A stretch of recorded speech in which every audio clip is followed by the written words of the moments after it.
Oh, sorry, I did not realize there was anybody here. I'm just getting set up for the day, eating a snack, and going to play a replay while I get everything set up. Well, this is Death's Advocate here, bringing my Vetruvian decks to be featured today. Should be fun. So this was a good match against a very good player playing, the deck that everybody is aiming to beat. So let's just start it off with that while I finish my breakfast here, and you guys can watch it. It's a pretty good time.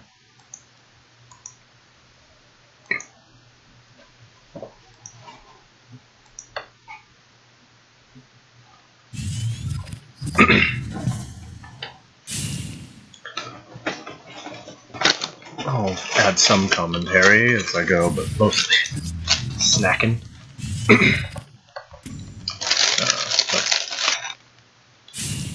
So yeah, this is the deck I played quite a bit on my way to S rank, along with a couple of my Abyssian decks, and I played some of the aggro variant as well. But this one is just it's very focused around Lost in the Desert and Thunderhorn. Thunderhorn combos really well with projection, but I'll go over the ins and outs of the deck after this. For now, you can just watch it without knowing what's going to happen.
I love Immortal. She's exceptionally good versus Magmar, too.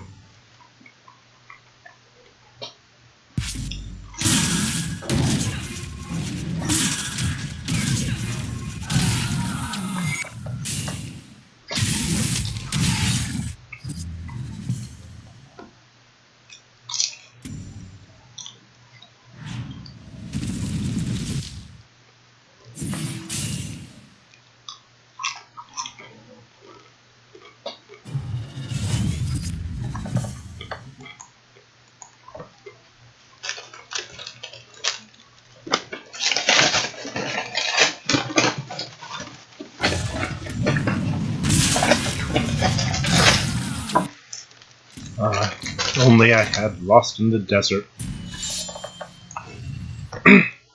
Again.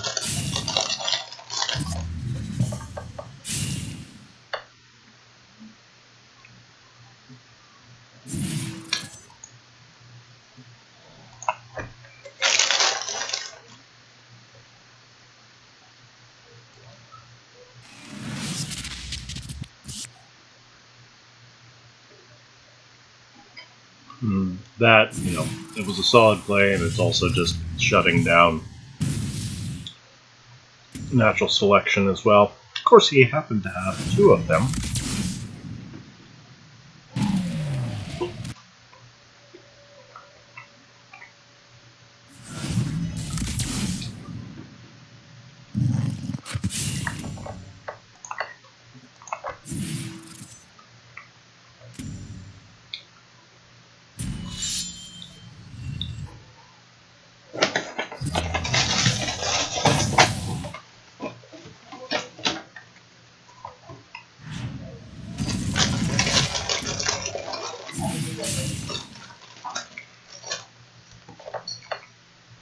and the third Imara.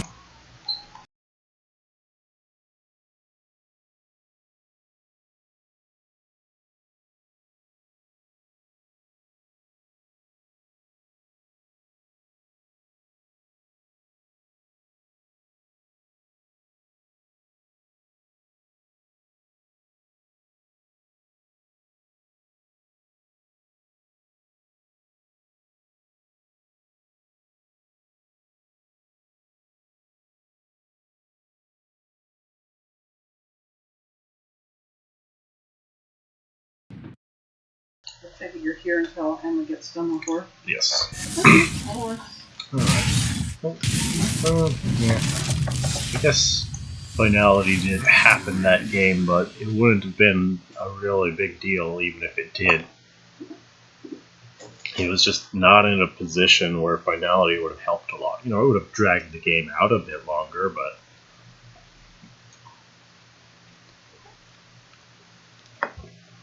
Well, so, yeah, that was a good time.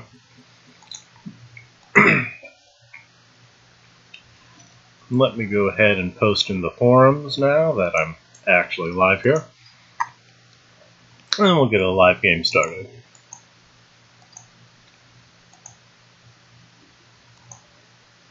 So just give me a couple more. Alright, well actually, first things first, we'll go over a deck list. Alright, I'll start with one you just watched again.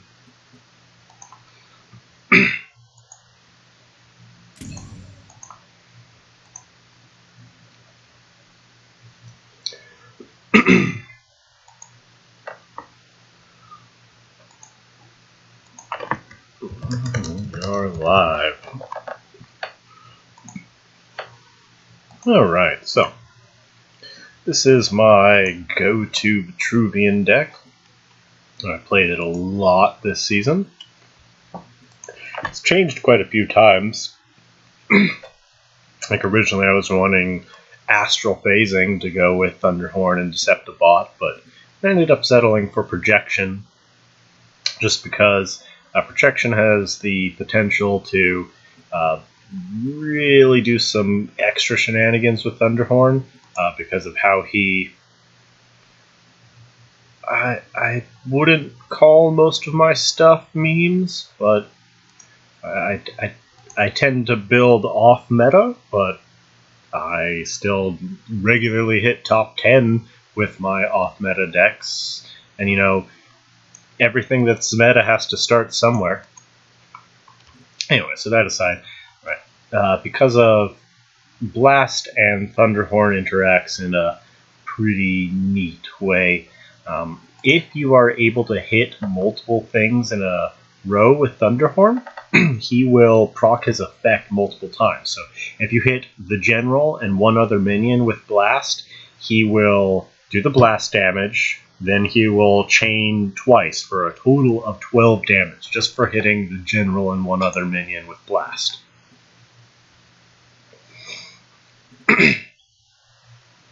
So that's pretty crazy. And then between Repulsor Beast and Recombo, that guy, we have a lot of ways to manipulate things into Thunderhorn or Deceptibot plays on top of the Blast, as well as we can easily pick apart formations for Lost in the Desert, which is pretty neat as well.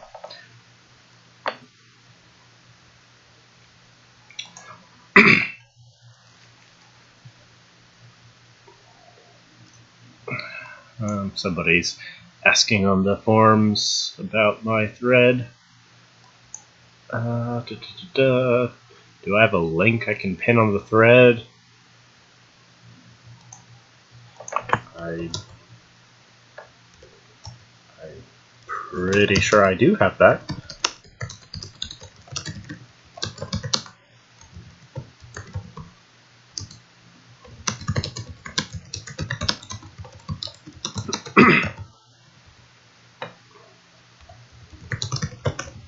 Alright. So, alright, back to what we were doing. So, yeah. And, alright, so Recombobulus is pretty neat. I initially completely dismissed him. I'm just like, oh, gross, random effect. But then I looked at him a little bit more closely. It was actually somebody recommended that I take a look at him, as well as the projection combo, because I'd sort of dismissed both of them. I figured, hey, astral phasing's better because of the health buff and multiple use, and Recombobulus is just bad. But then I really actually sat down and read his effect. He only teleports a minion one space, and that means no diagonals, because diagonals count as 2 spaces.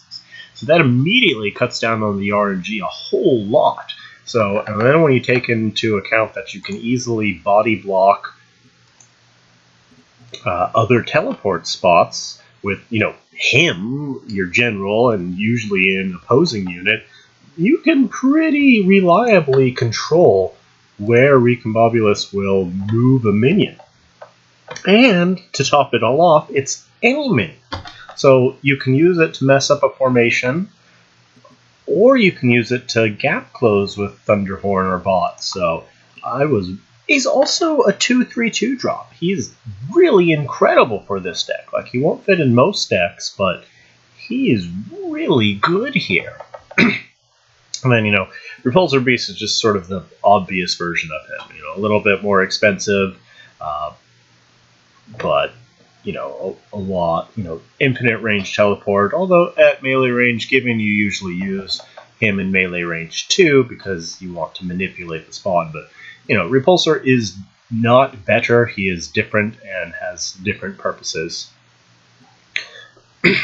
So that's the base of the package there. Let's see here. Alright, so we've got lots of healing and Dispel, which will take care of any aggro decks, and Bender is very good against Bath and Walls. Aymara's I love Aymara, and she's extra good against Magmar. And then we've got this little Deceptibot Silver package here. I run it that way because Silver's a dead card in hand, especially because this deck can't super reliably get Deceptibot off, since it doesn't have Assassination Protocol, Thumping Wave, or Aspect of Shimzar, anything that makes you get immediate value out of it. So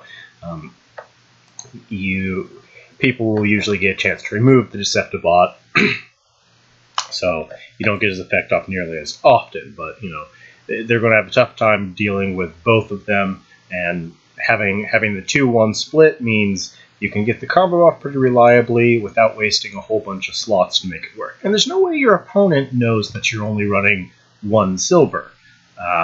And they certainly can't risk finding out. Especially like in tournament play, I would totally put another silver or 2 in my side deck just in case I notice somebody trading into Deceptibot because they figured out I'm only running 1 silver. And then also just, tons of decks run more than 1 silver, and even I have variants where I'm running more than 1 silver, so there's just, your opponent really can't risk just finding out if you have more than 1 silver. So it's a nice little package.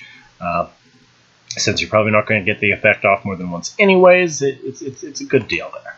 And, it just mixes in with the rest of what we're doing quite well here. It's a very powerful deck. I played it and some of my Abyssian decks into top 10. It's been doing well. So let's get a live game with it and see how that goes.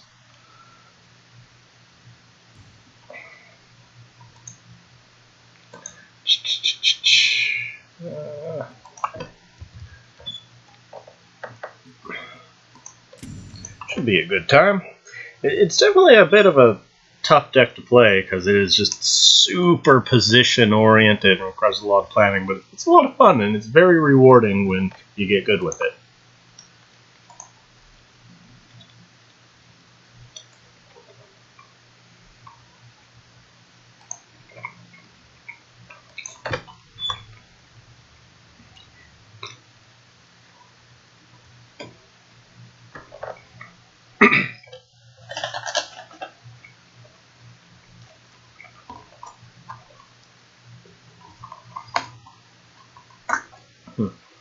pretty long queue time.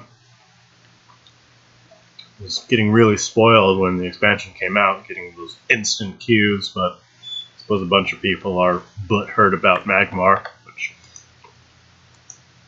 but that's okay. I love where the meta's at right now.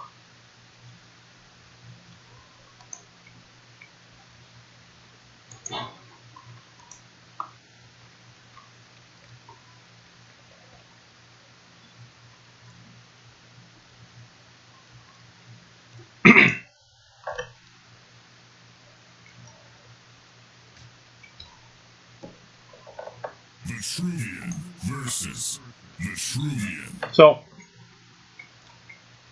there's the new Vet General.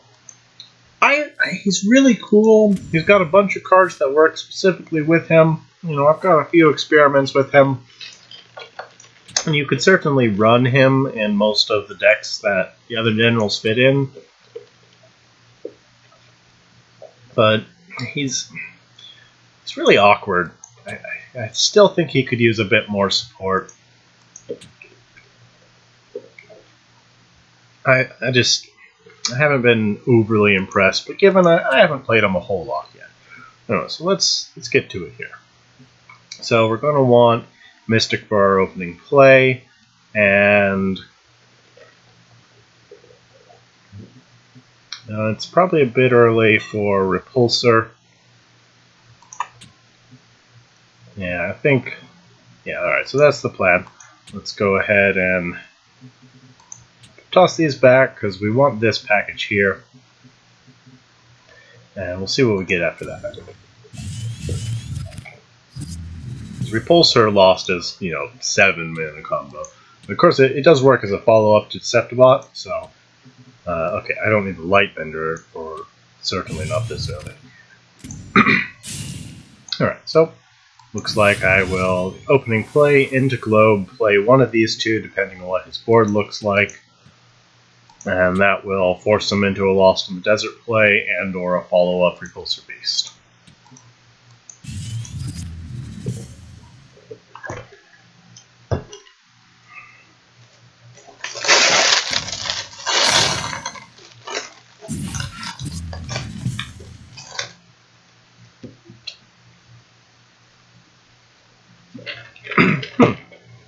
Looks like actual Golem deck?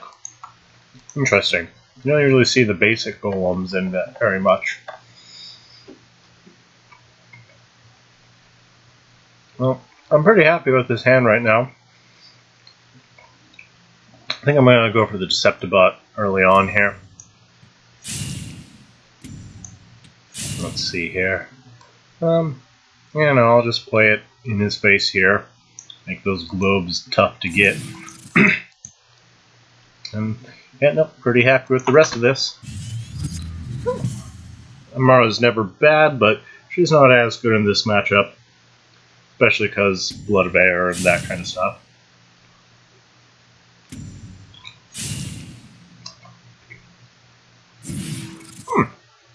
Right loss. Cool.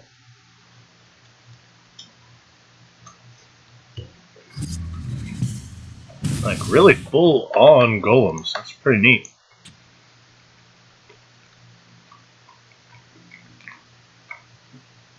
Alright, don't need her right now.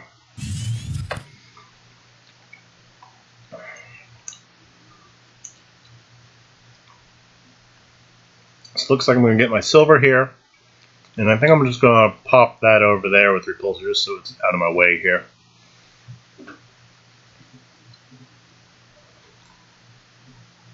Alright, so positioning very aggressively here, also towards his direction.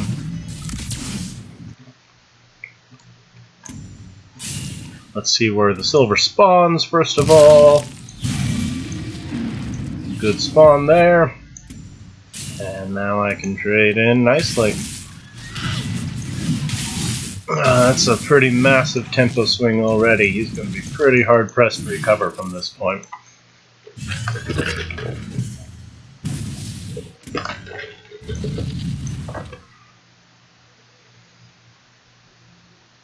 And, you know, I've got a pretty easy Lost in the Desert follow-up, too. Oh, a Bone Swarm. Cool. That did clear up my field very nice for him.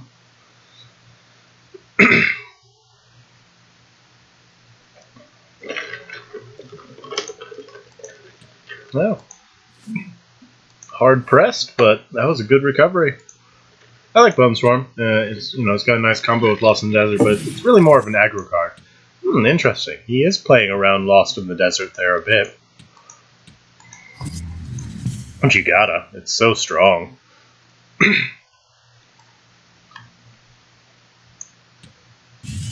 Alright, so let's also play around Lost in the Desert here. Now let's start dropping Thunderhorns. And at this point, I'm gonna just start going face here.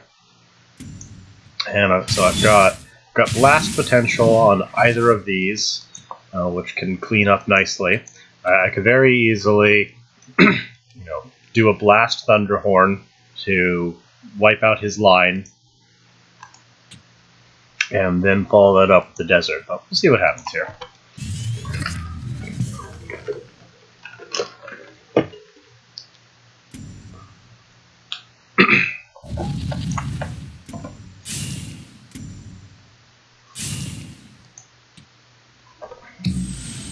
Alright, so he's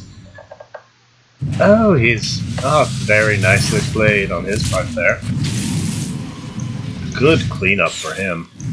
Ooh, and a Blind Scorch. Man, I thought he was going to have a tough time recovering, but he's doing great.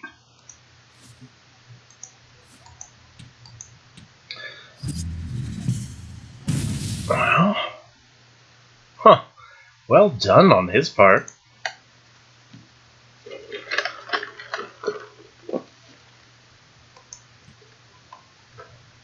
I do really like his kit. Like, I love all this fun stuff he can do. But he's doing well. He's playing around Lost in the Desert. So let's see here. Alright, let's pull back. Play another Thunderhorn. I'm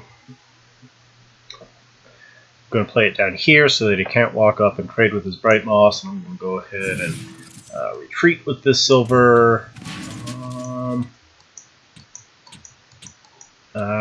There's a good chance he'll just be able to Blood of Air into that, so I don't want to spend any buffs here.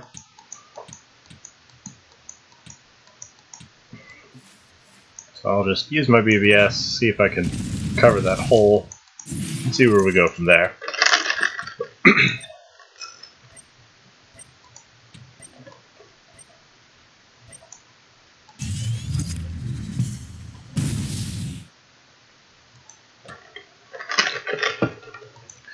Ooh, is he gonna do it again?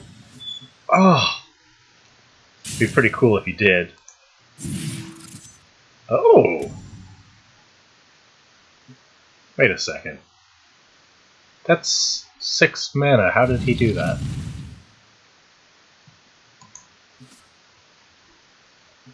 What just happened? Did I miss something? Oh, he is player 2. I'm just on his side of the board, derp. Ah, okay. So, let's see. I think I know what I'm going to do here. I'm gonna go ahead. Oh, yeah, that's what I'm going to do. Oh, he's stolen that. Right, okay. So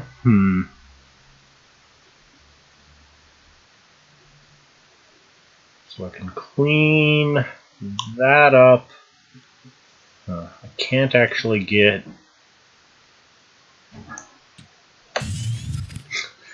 he's walling off my...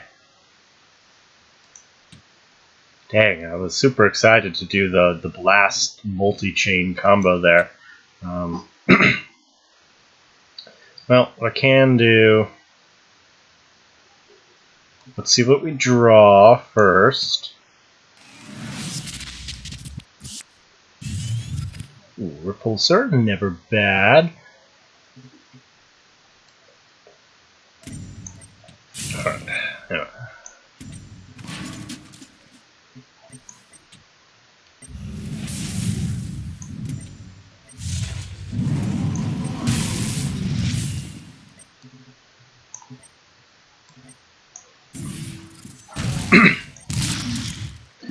I've got a repulsor desert play coming up here.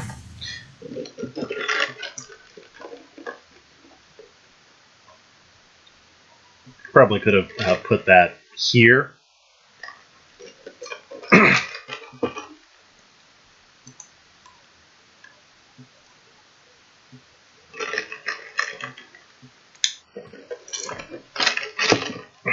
That's okay. I've got that for a follow-up turn.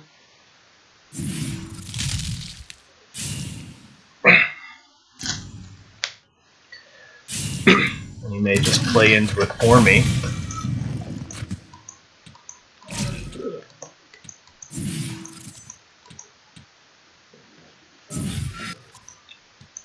Okay, well, he's not going to let me use that desert. He's doing a great job with that.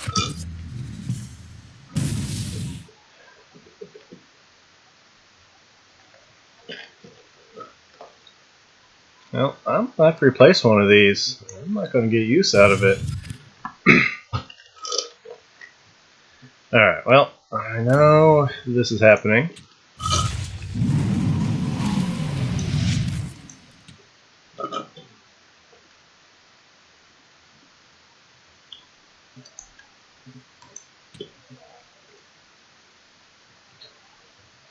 Alright, now let me put this down here, which will lock up both his thunder horns. I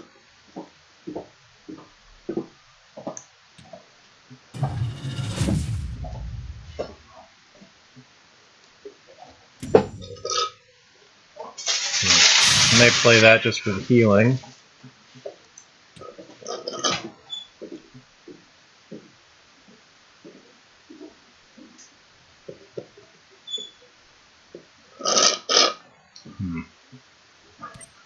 Man, he's doing really well despite my massive tempo gains. Yeah, I need the healing. It's going to die to the other Thunderhorn, but this is fine. I mean, nothing to be done about that.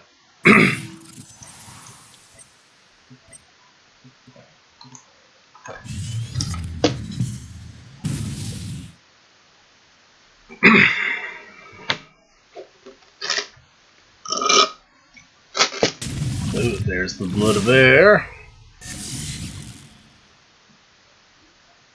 I suppose I probably should have actually... Well, no, I didn't want to put it there because then that would have been a chain. Ah, he's just... I am super impressed.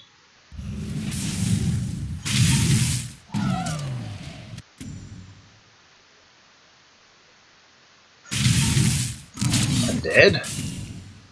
No, not quite, but I'm close.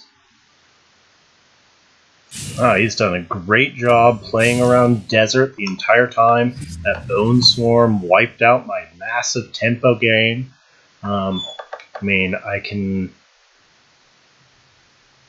get one Lost in the Desert out of space, but that's not enough. I can't trade here because I'll die.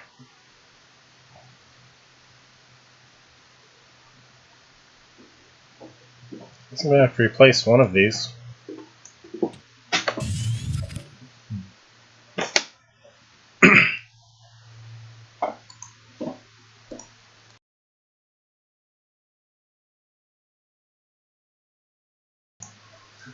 Well, wow, he may actually be able to beat me this game. He played some really cool really cool moves.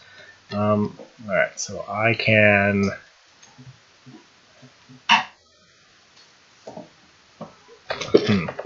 Do I have any way to dodge this?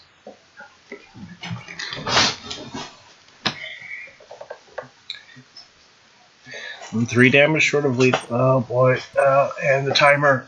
Oh, the timer. Okay. Oh, okay. So this is the best I got here.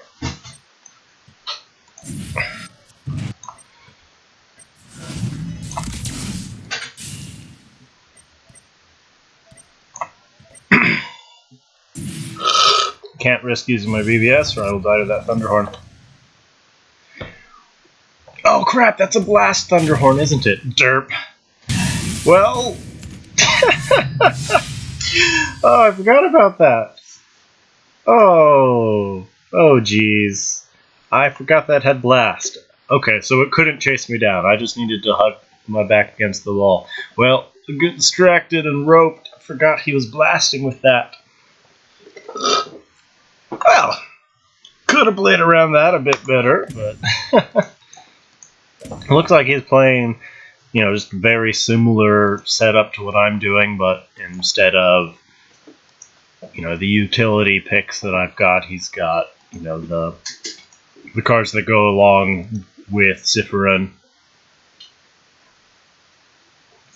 Yeah. Kinetic's lack of animation there.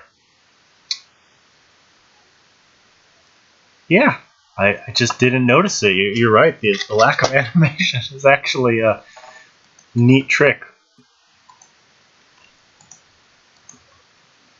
But that was pretty cool. Like, I am super impressed that he was able to come back from my early game. That was really cool, given I folded and gave him the game at the very end there.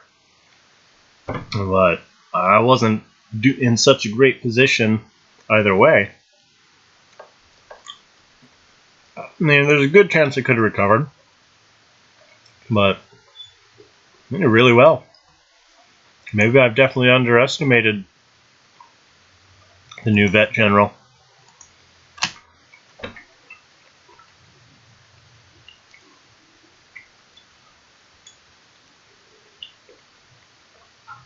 I'll definitely have to give him a shot.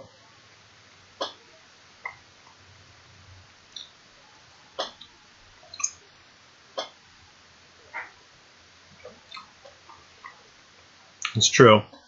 He does well against this deck, but he is just weaker versus Bath and other stuff.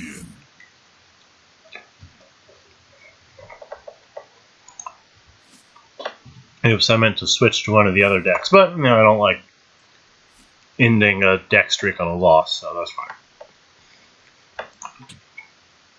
Alright, need to dig for an opening play. I'm going to go for Thunderhorn over Deceptibot just because it's Lilith, so I want the AoE more. Still no opening play. I have 9 of them, so bad luck there. Oh well, it happens.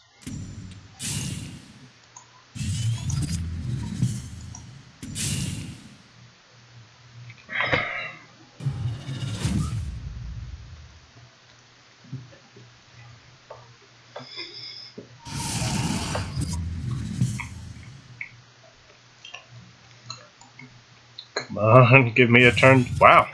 Okay. I have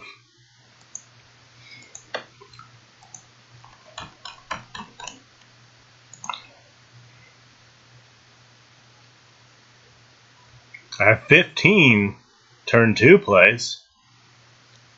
That's just really rough in luck. That is statistically unlikely here.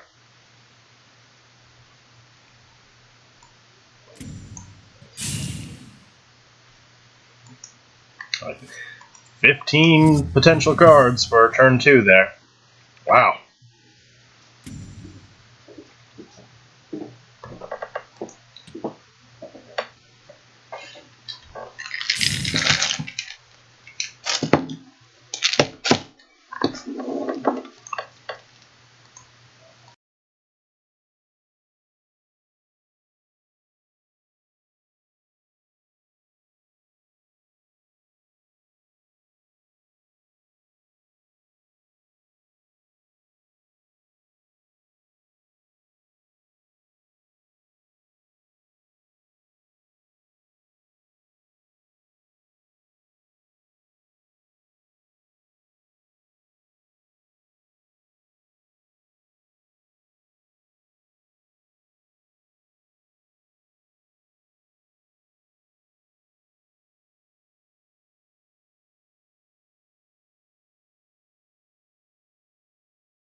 Alright, well, now that I'm at 4 mana, now I can start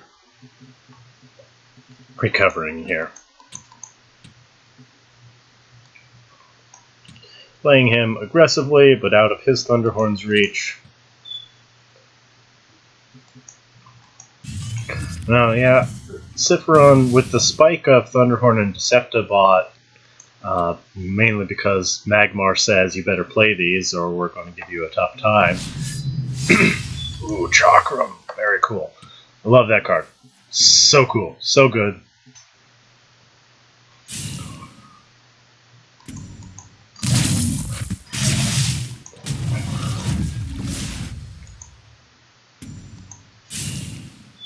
Perhaps I should have opened with the Deceptibot. Well, I wasn't expecting him to be able to really trade into it either, so that's alright.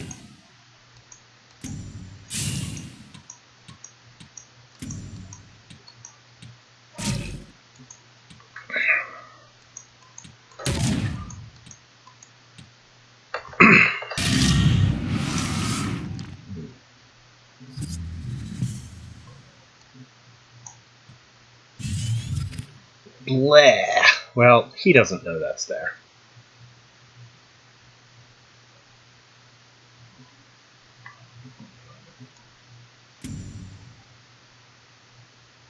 Well, the question is he going to risk it?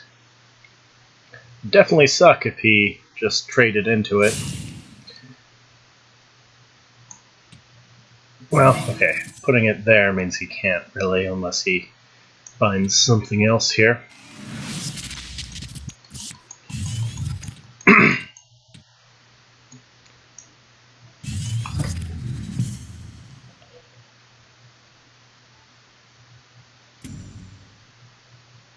Is he going to do it? Is he going to do it? Oh no, now he knows! He knows now! He knows.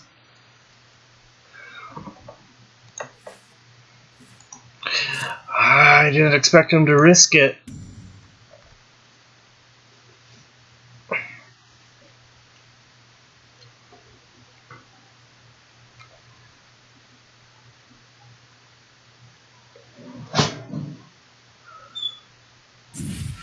Oh, Andy, oh. Dang. Well. 15 turn 2 plays, nothing, and the silver in the hand with the Deceptibot comes out and he trades into it. This is the worst luck I've ever had. Wow. That's incredible. I cannot believe how bad this is going. Jesus.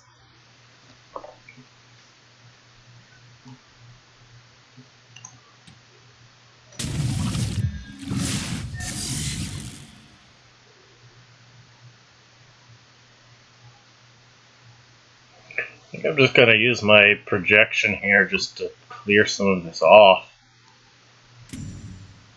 Either that or I can get some face damage with it as well.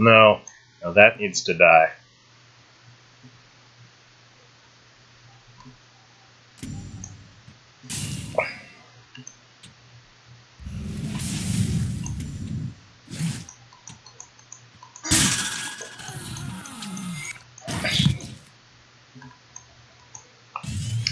Go away, Silver!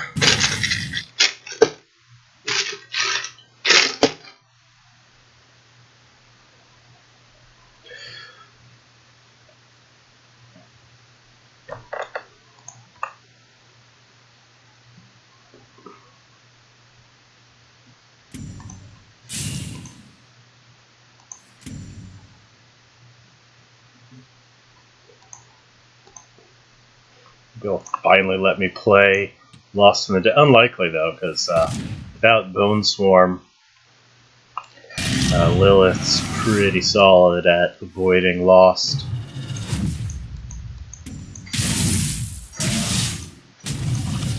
Especially when Sarlacc spawns in the perfect spot.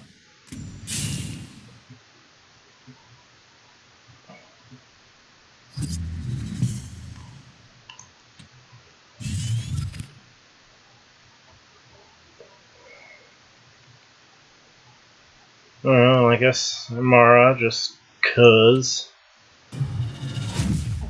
Let's see where this goes.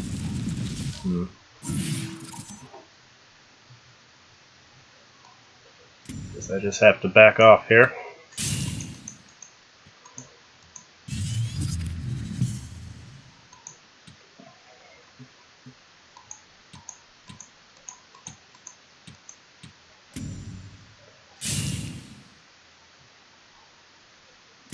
Oh, this is gonna hurt though. Well, okay, not too bad. Well, that's not true. Yeah, no, I'm gonna take the damage from these two, pretty much no matter what. Luckily, Immortal will get me topped off.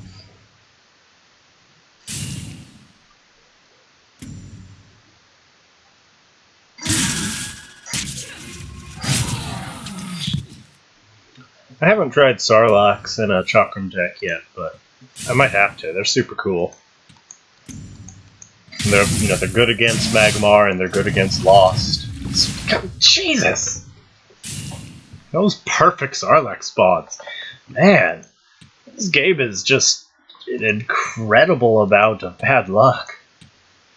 Like, I was sort of banking on him, being able to recombobulus at least one of these things. Oh, and he's going Flying Chakram. Wait, that's a pretty cool deck on his part. Okay, well, I might be able to... It's not a good desert play, though, unfortunately. Let's see here.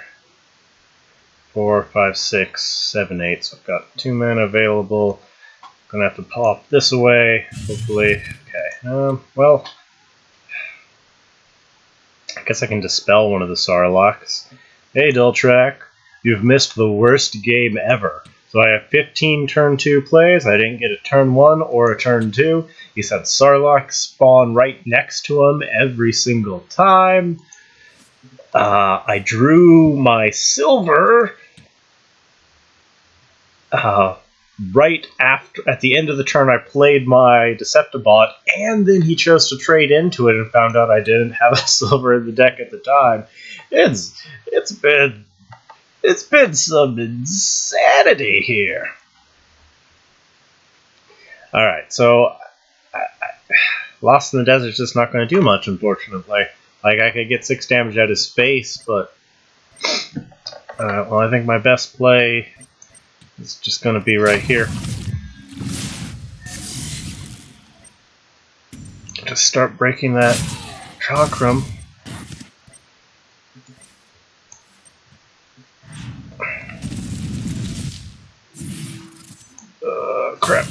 Crap. Timed out. I wanted to play the Azure Herald. Well, that sucked. And I'm roping to death. Oh, this can't get any worse. Can't get any worse.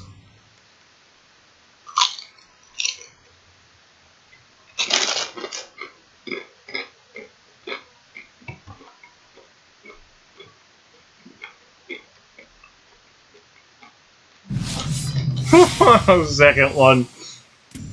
Jeez. I don't have Rushes in this deck either.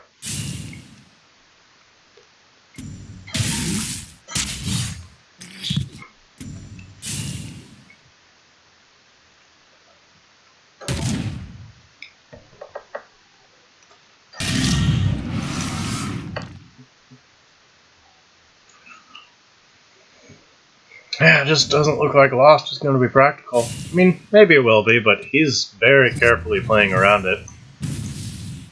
Alright. Well, I'm gonna just... Silver, you are not being helpful. Alright, well, I'm just gonna do what I can here. Why is it so laggy? Because I'm not at home, I'm playing at the office, and the connection here is terrible. But I said I'd stream today, so I gotta do what I said I'd do.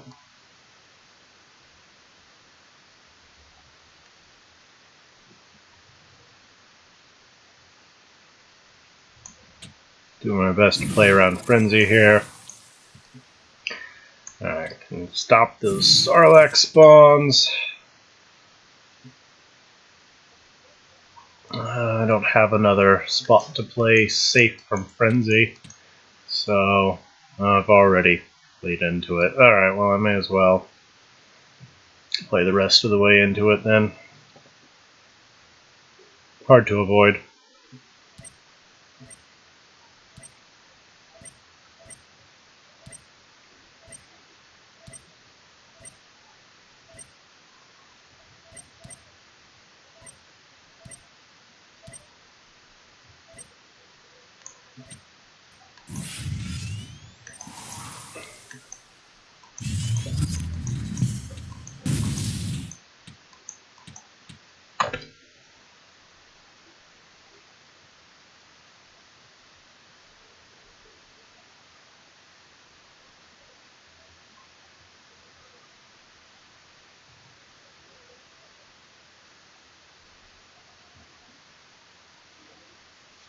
I swear this deck's a good deck. I played it to top 10. This is just a really terrible streak, but it happens to the best of us.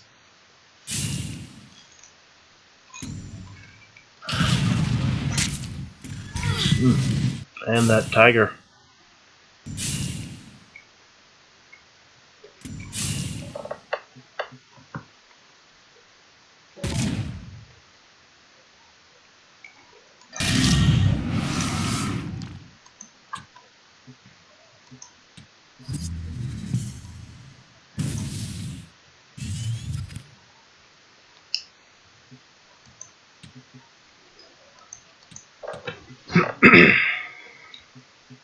Well, don't have a lot of options here.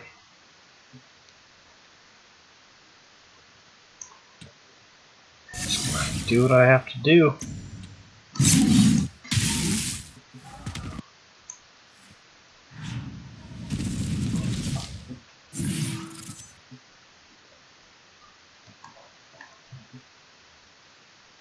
Now, looks like I'm dead no matter what, unfortunately.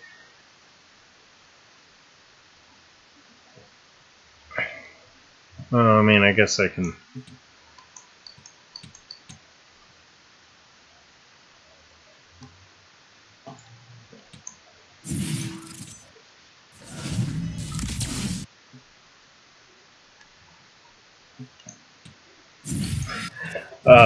desperation.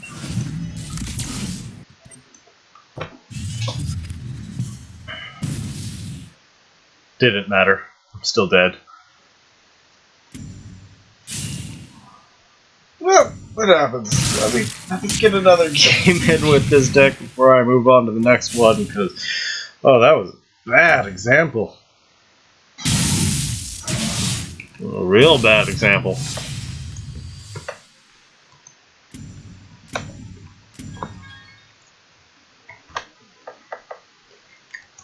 Do you tip me or add me? Wow.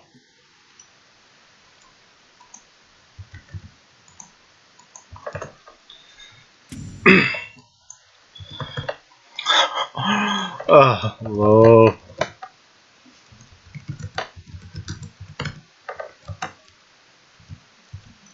$15 turn 2 plays, nothing T1 or T2. Silvers in hand when you traded silver. Drawn end of turn.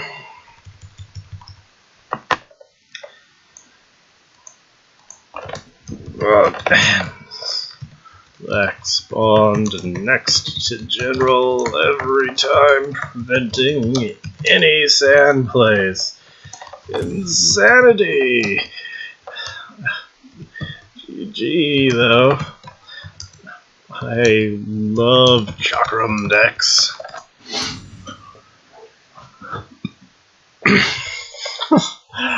Alright, well, let's queue up another one because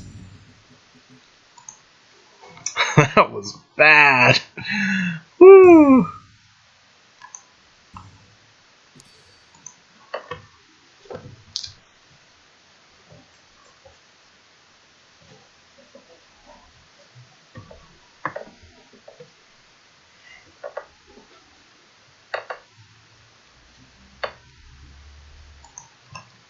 mean, we were several turns past 9 mana. I did my best to, like, we were on like 9, 10, 11, at least 3 turns past 9 mana there. I mean, I had some rotten luck, but I did everything I could to try and recover. But I just lost so much tempo, and he got everything perfect too. But I did my best to.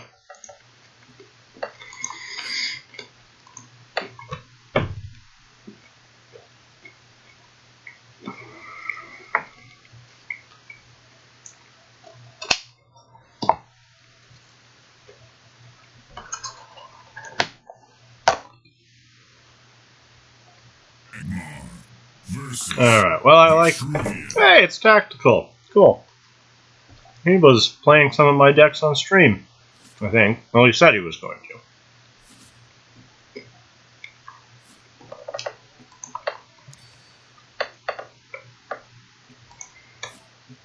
Alright.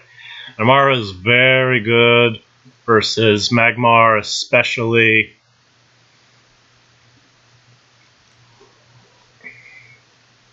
Especially Ragnarok. Let's see here. But it's a bit early for her. I do want this package, and I need an opening play, so I think I'll place the Imara and hold on to the rest here. Lightbender's more for Vath and Walls, less so for Ragnarok. I mean, it can kill eggs, but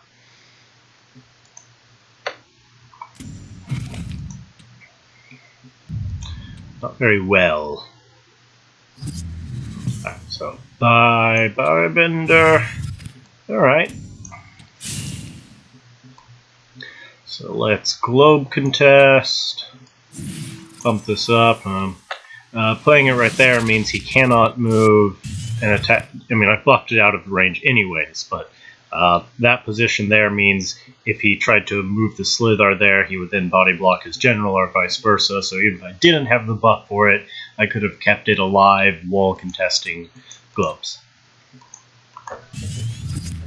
And I may get a Lost in the Desert play early on, which is good because it's, like most of the minion spawning generals, they do make it a bit extra tricky to use Lost in the Desert with. I was running Bone Swarm in this deck, but I think I ended up cutting it for Recombobulus just because Bone Swarm is only useful against really. I mean, if he flashes a Slasher out this early, it's fine with me.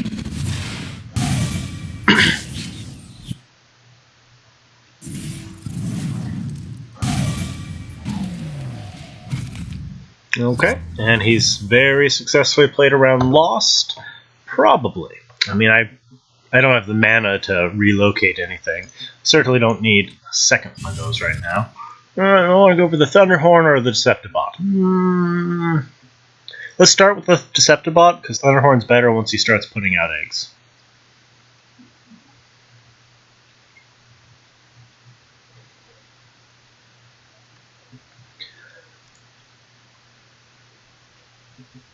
I could just take the globe just to deny it.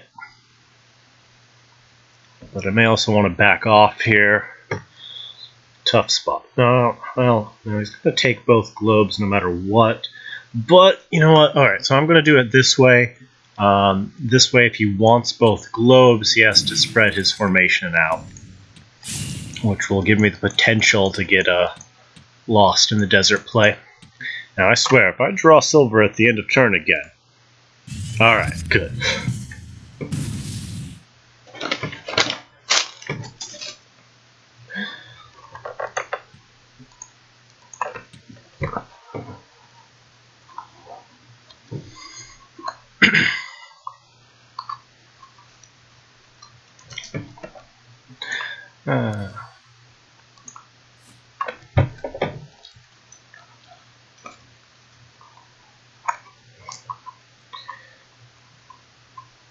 Now, I mean, the only other thing he could really do is he could,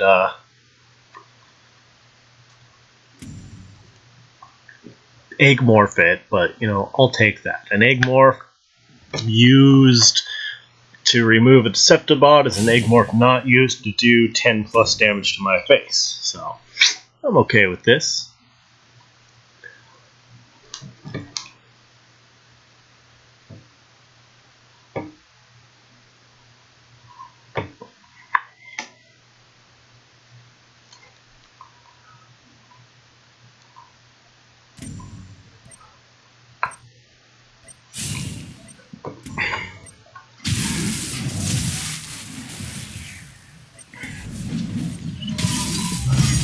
I wonder which takes priority, the egg or the Deceptibot spawn.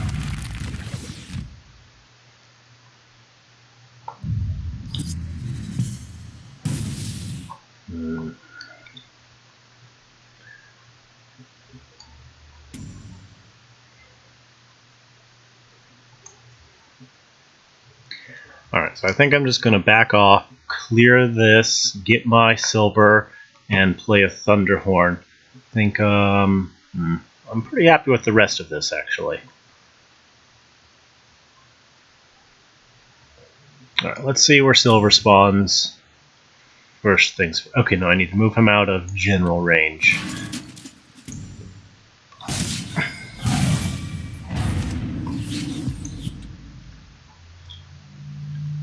Now, do I want to... Okay, yeah, I need to clear the Jaxie so that he can't trade the Deceptibot for free there. Well, let's play the Thunderhorn in his face here, but I'm playing around Mecantor, not that that's likely at the moment. Alright, well, let's do it like that.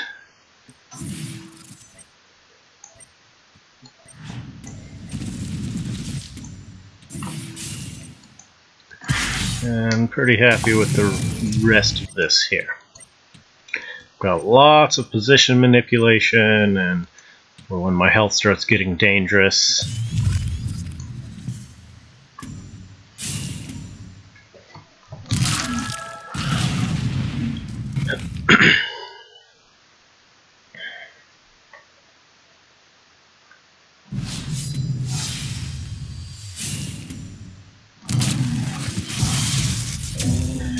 And he's nicely spread out into a Lost in the Desert play. Even if he does manage to get something in good position, I've got ways to fix that. Ah, he risked it. People are more willing to risk that than I expected.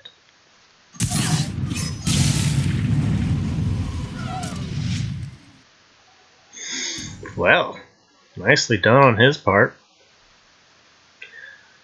But I still likely to be able to get my Lost in the Desert play off here.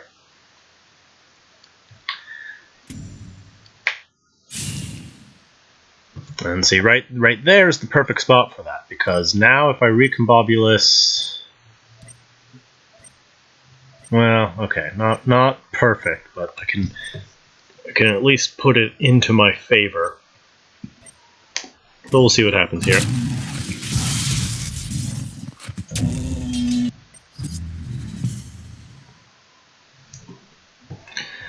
Okay, well, let's get rid of the Bender. Projection. Alright, so my best bet, I'm gonna just have to roll the dice here, because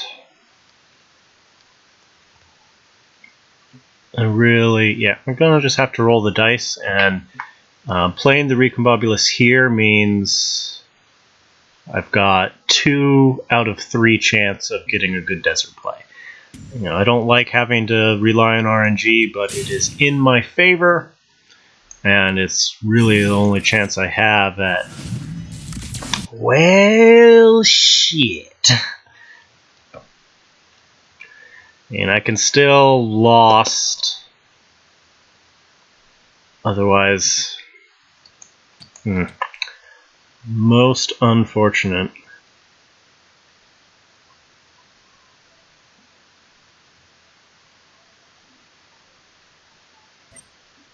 or incur is a concern.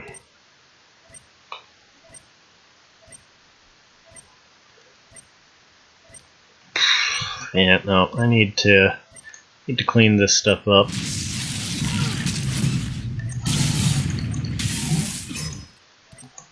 Probably shouldn't have traded there because now he's about to get that. Well, no, this may just be a bad luck loss. Like, it was in my favor there. But, you know, got the 1 out of 3 chance. Otherwise, I would have been able to completely wipe his field and break his artifact. Yeah, no, he may have the combo, and if he did, which is why I was saying it was a mistake to probably trade face there.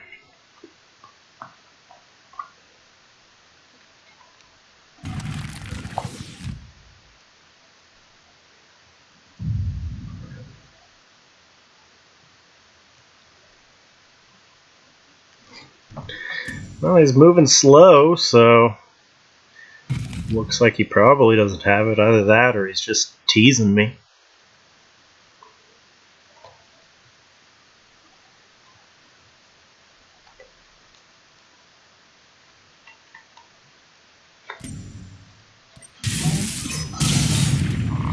He's just going hard face. Oh, nope, he did have it. Well, hey, it's just a bad streak for me today. That's probably going to kick me out of my number 4 slot there. Yeah, there it goes. Well, again, that one, a combination of bad luck, and I screwed up a little bit at the end. I should not have traded face. Should have been more cautious. I was overzealous about breaking his artifact. I'd have survived if I didn't trade face there, and then I could have fallen back on Imara spamming. I'm still very surprised at how much people are willing to risk attacking Deceptibot.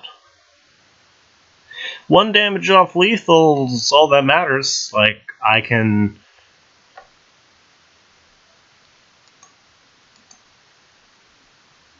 easily start recovering with Imaras and other heals.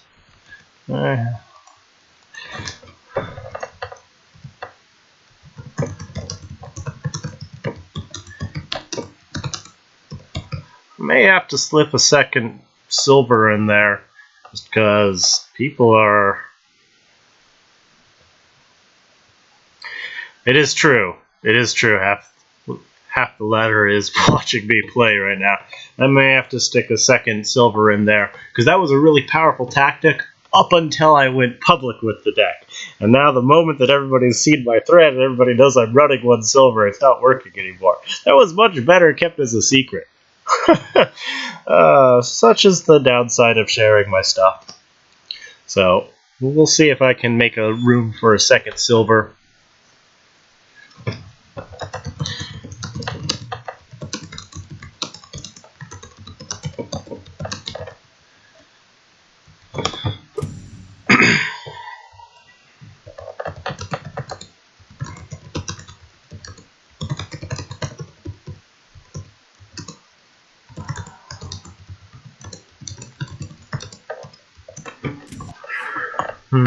Alright. Let me see if I can find a second silver. I'm not going to go public with that. I'm not going to edit my thread during this stream, so now people will... Bizarre. This is getting really meta. I published it with 1 silver in it, and now people know I've done that. So now they're trading into it. But now I'm going to go run a second silver, and people are going to see me, recognize what I'm doing, and they're going to trade into it thinking I only have 1 silver. I've got 2. Jeez. It's getting really, really meta.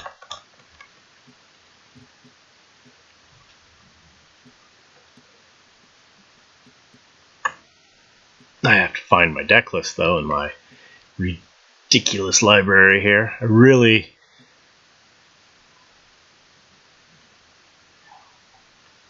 need to clean house here. I really wish there was a search function. I mean, there's a search function on like the queue screen, but not here. Now I can't find my stuff. Ah, where is it? It's gonna be the very last deck, isn't it? Either that or I've just missed it.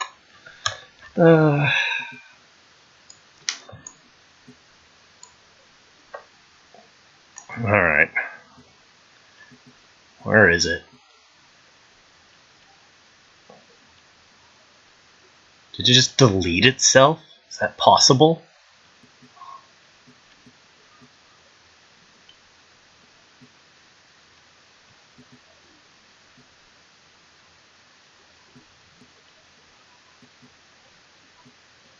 There it is. Alright, where can I cram another silver into the deck? I mean, I really don't want to cut my Imaras because those really help win certain matchups, but I don't even have a second silver. I'd have to craft it just to play the meta.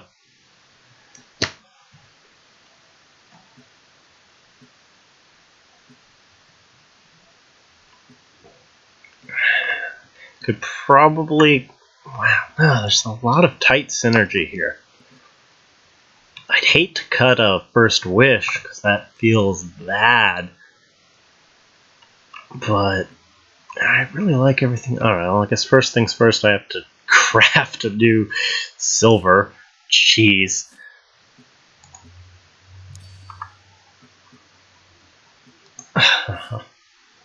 Well, see if I get lucky and pull one.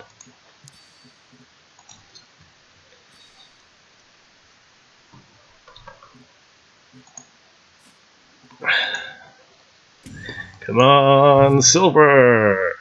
Oh, legendary! Is it gonna be the silver? Come on! Ah, so close! Black silver. So close.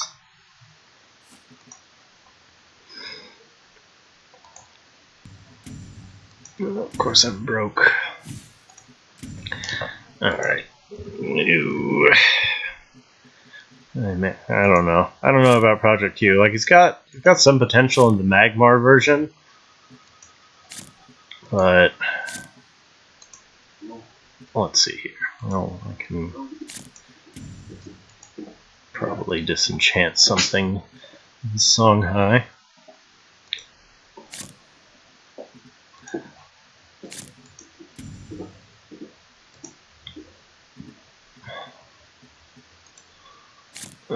No, I like all of that stuff. I'm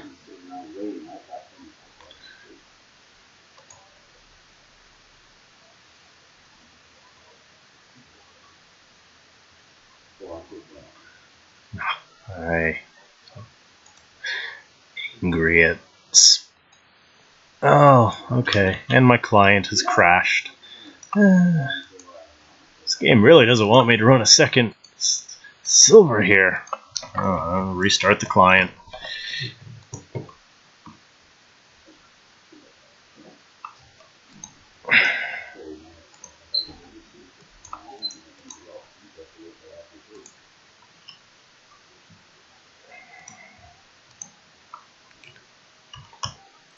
Duelist's program's really weird now. Like, it has like 6 different processes now. You have to manually force close each of them to get the client to go away.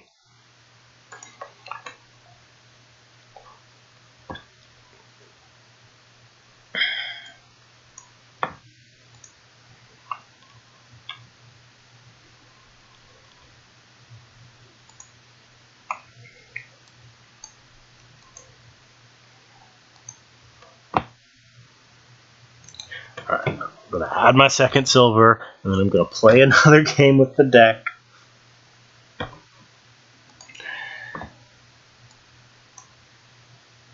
And hopefully people will be silly and trade into my Deceptibots now because they recognize me, and they will get punished for it, which will add even further, which will then reinforce my you're not allowed to trade in a Deceptibot, so then I'll be able to switch back and forth when I feel like it.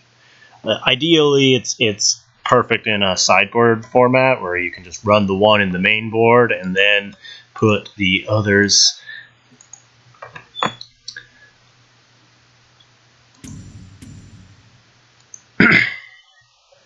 in sideboard. But for our ladder play, now that I've gone public, I may have to change things up a bit here. Alright, I like all of that. I like all of that.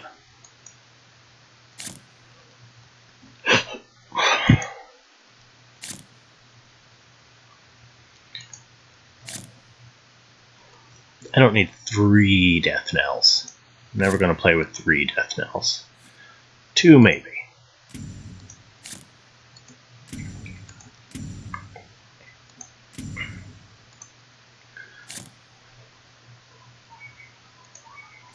I like all of that.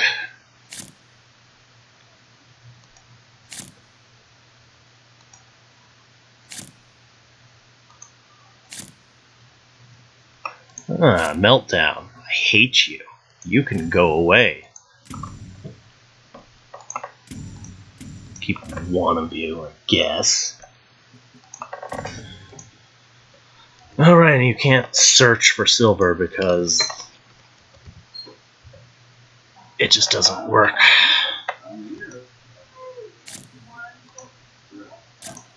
Oh, I can search for mech. Oh.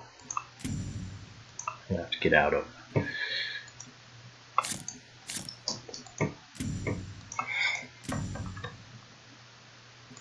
Alright, so now I have to find my deck again. Alright, don't want to trade the Imara. No, not you, go away. But it may be what needs to happen, because everything else is really tight here. Though, with the second silver, it's tempting to run a third Deceptibot too. Really like my Imaras.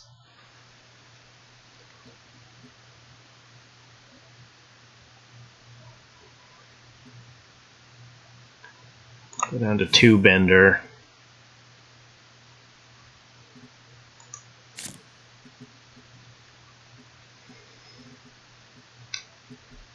Yeah, no, First Wish is too good to cut. Alright, may just call that good. Just 2, 2, 2 there. It's not bad. It's not ideal. It's not bad.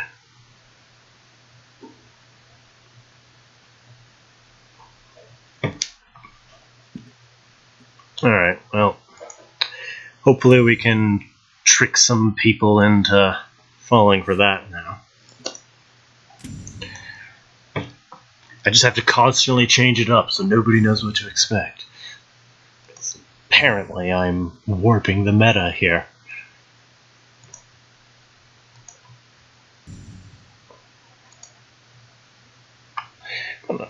Do I want to edit my thread to let people know? No. Maybe I'll add that line in.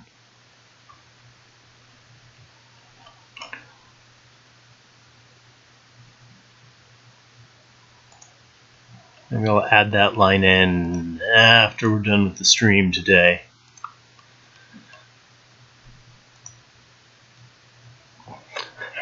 Hopefully we'll get a good game in for once this stream with the deck, and then I can move on to some of the other lists here. Speaking of other lists, is there anyone in particular everyone would like to see next?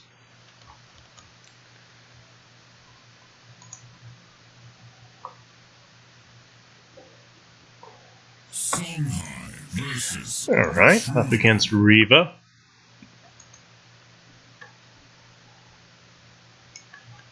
Alright, go away, Silver.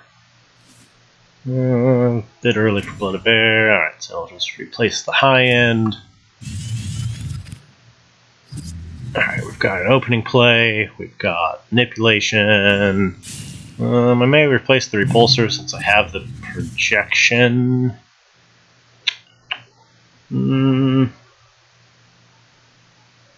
No, I may replace the projection because I have the repulsor. Well, no, repulsor is close by. If I'm going to go with the Deceptibot. Alright.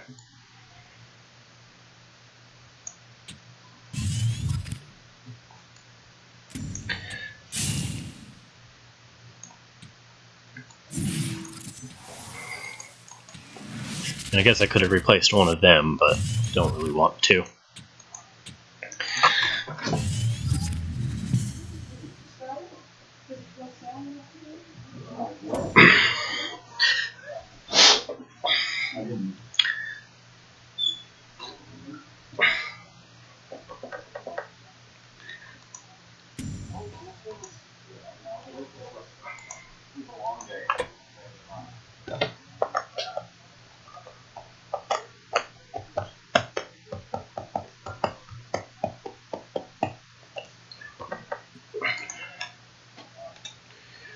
No requests for the next deck?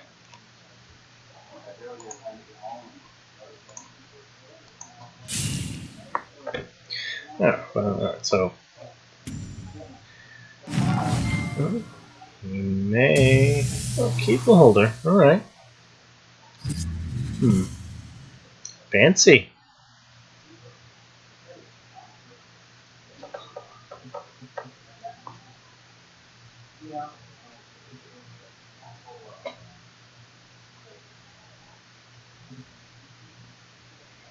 Alright, don't need two of those right now.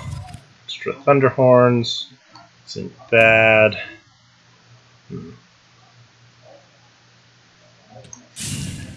Alright, looks like I'm going to play the Deceptibot here. That way he can't hit it with range and trade with his general. And if he does happen to run away, and then I can do a blast play to follow it up. Recombob. With Recombob with globes, I mean I could definitely have a Lost in the Desert play coming up here.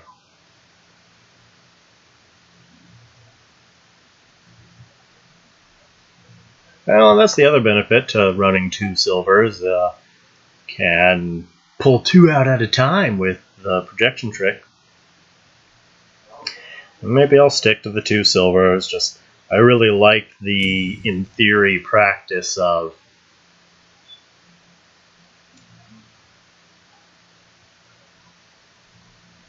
the 2-1 split, but 3-2 is a little less risky.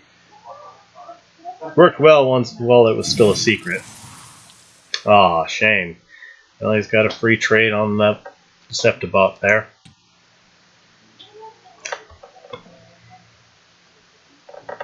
Interesting deck.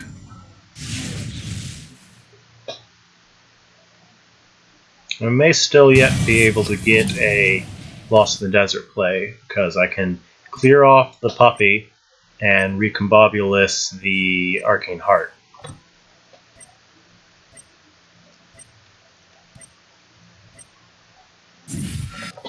Mentor. Interesting.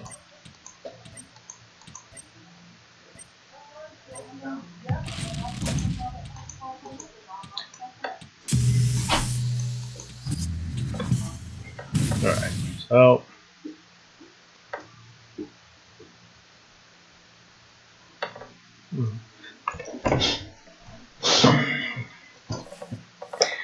alright, how can I do this? So I can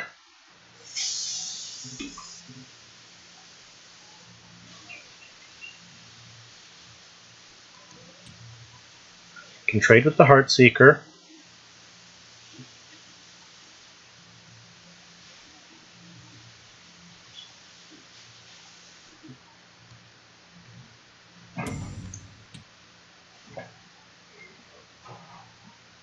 I want to risk getting a bad spawn there.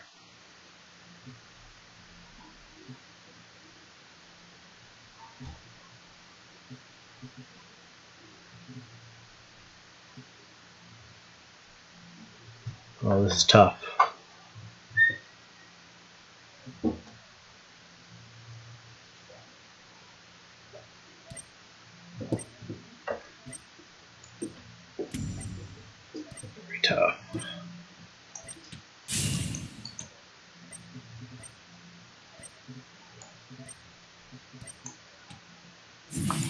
Ah, shit.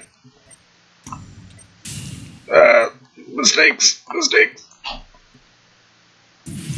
Oh god, I roped and I lagged. Oh, that sucked. That really sucked. I had a good play there.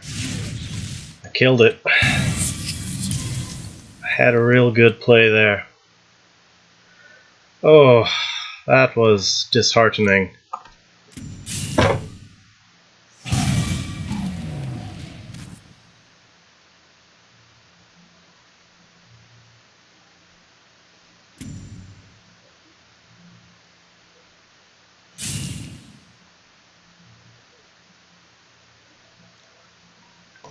It's going to be hard to pull off now.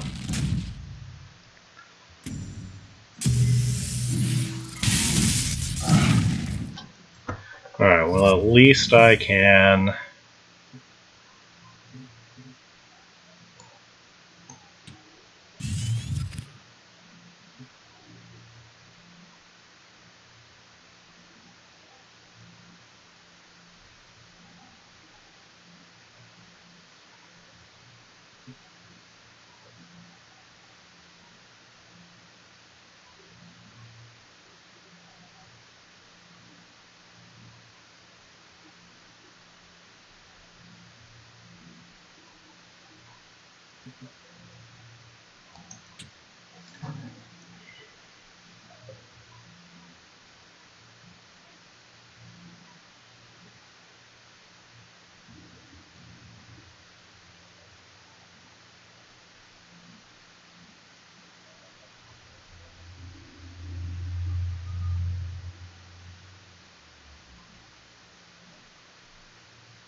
Yeah, missing that last turn is likely going to cost me the game, and I can try to blame the internet, but ultimately it comes down to me not moving quick enough there.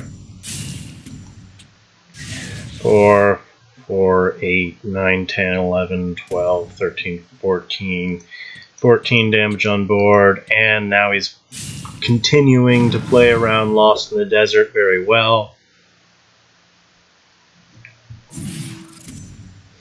Well done on his part. I screwed up. I screwed up really bad. Now I can't deal with the range. I had a perfect turn to clear his entire field, but oh well. Can't win them all.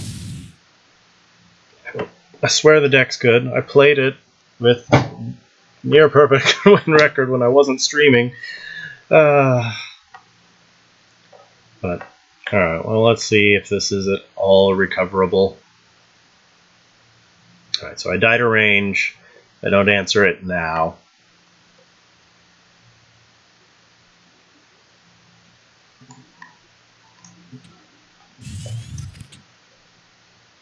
Nope, looks like I just died a range.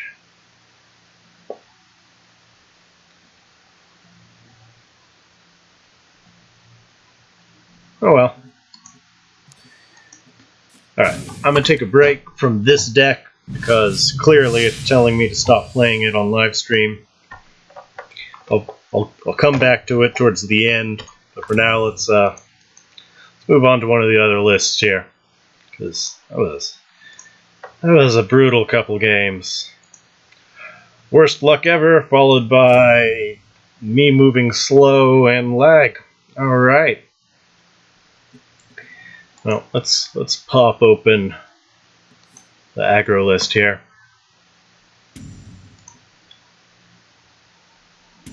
So, pretty straightforward. Just lots and lots and lots of aggro tools.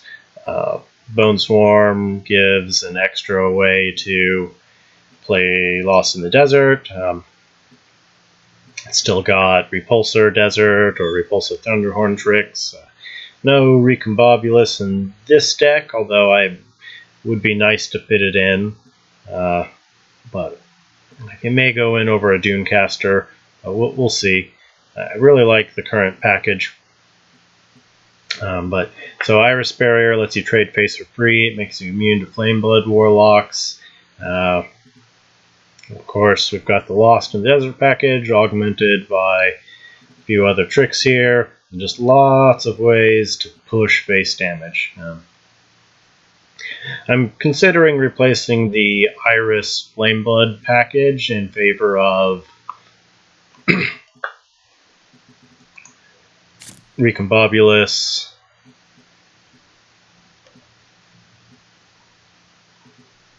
and something. Maybe a draw. Another good draw source, like Spelljammer or something, just so the deck does have a little bit more of a late game.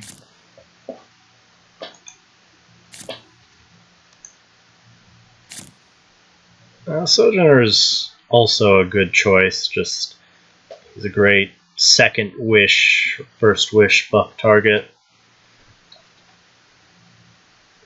1 mana difference does make a difference. So 4 mana, I really want to be playing this stuff.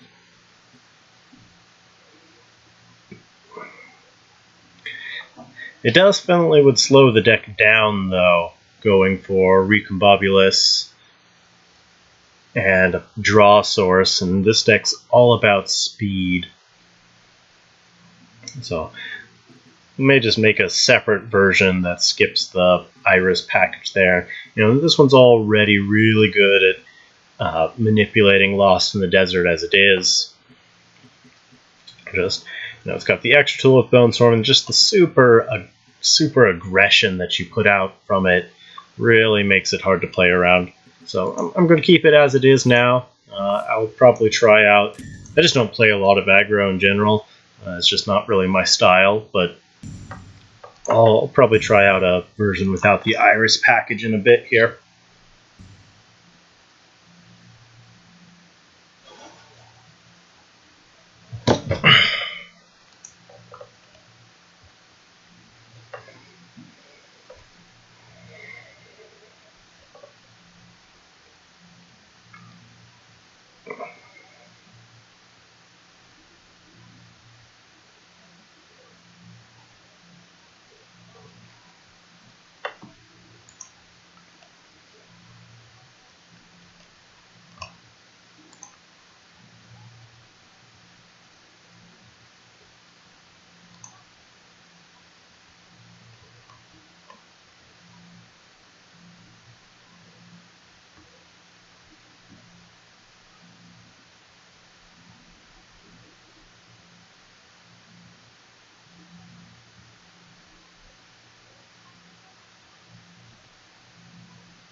Hey Alex, thanks for stopping by.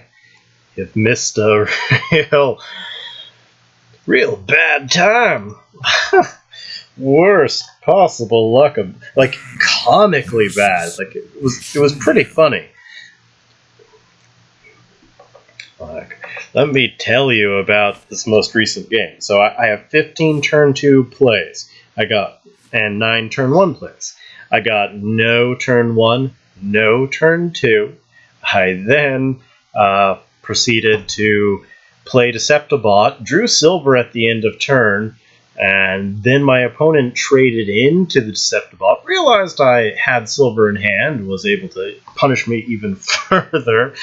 Oh. And to top that off, he was playing Sarlacc, and every turn I was about to have a good Lost in the Desert play, and Sarlacc would then spawn next to his general. It was comically bad. So I've since switched over to the aggro variation of the deck, just because I wasn't salty. I was laughing and crying for the most part. And just the last couple games have been very similar to that. So now I'm taking a break from that deck. I'll come back to it in a bit. Now we're trying out the aggro variant. Alright, so we're up against Vanguard. It's too early for that. The rest of this looks pretty good. Ooh. Alright, we've got a good turn 2 and a good turn 1. Well, not a good... Primus Fist is fine for turn 1.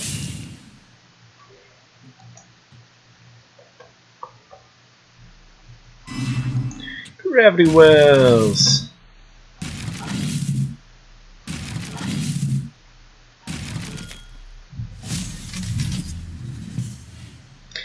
Because I use T2K's scripts, one of them is the speed hack that just basically takes away animations, because especially when I'm on stream and on a crappy connection like this, I can have a lot of trouble making it to the end of the turn, so the speed hack just saves me a little bit of time.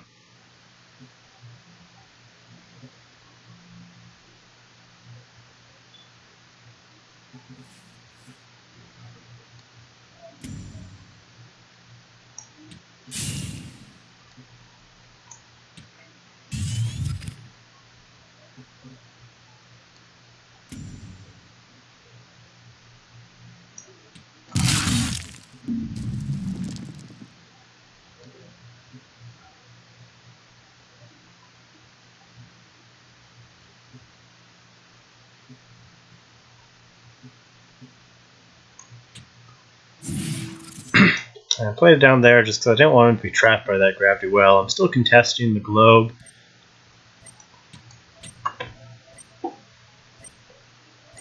Oh, no, that's most likely my turn 2 play there.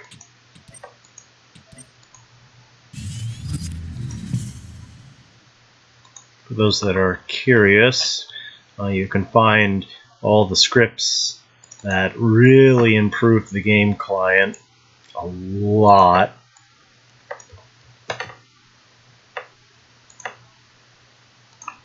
Here.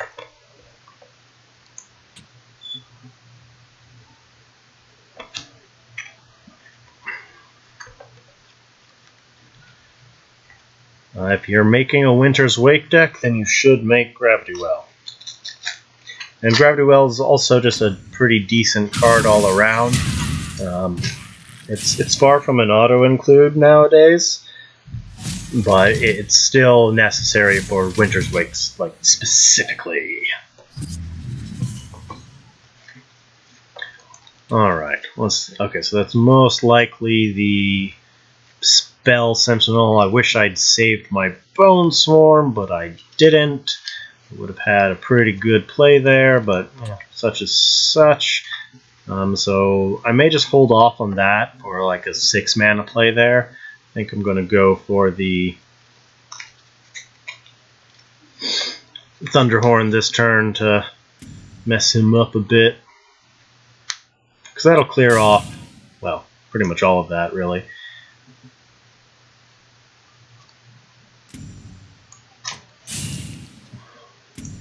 I'm just going to take the globe just so he can't have it.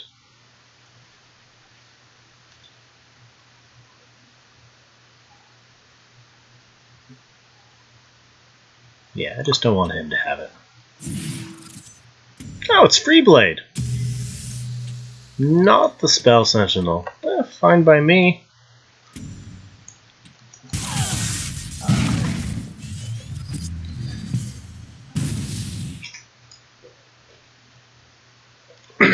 Now, I really like my Iris package,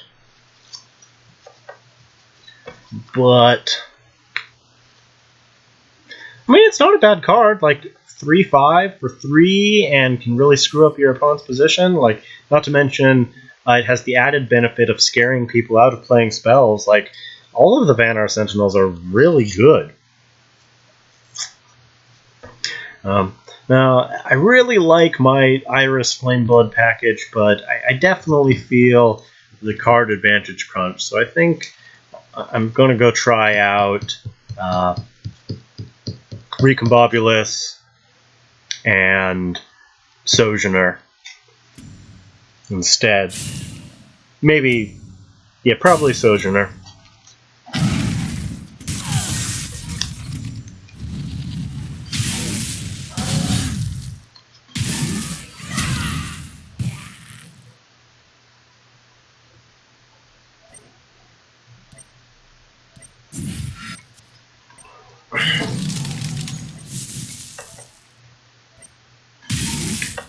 I have, but it doesn't fit here really. There's nothing in particular that I'm really digging for. I'll probably keep saving that for 6 mana play here. Really like to be able to find a repulsor. Yeah, no, I'm definitely going to... Alright then. Well, it looks like that's my play, whether I want it to be or not. Definitely not ideal, but it works.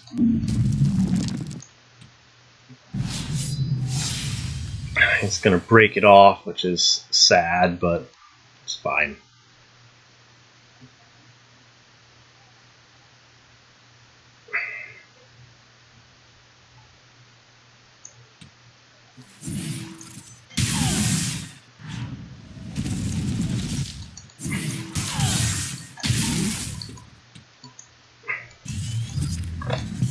Okay, well I've got the Falcius Flameblood to follow it up with, so that's good. I'll probably be able to get a Lost in the Desert play this turn, and then I've got a good 7 mana play there. Well, we'll see what happens here. Because if he trades into any of that, then my artifact will probably survive. And if he doesn't trade into it, then I can probably clear his field and get my Lost. But we'll see here. And if he doesn't break my artifact, then we'll see what happens. There are lots of options right now. Is that a Luminous? It's probably a Luminous. Oh, it's another Gravity Well. Alright.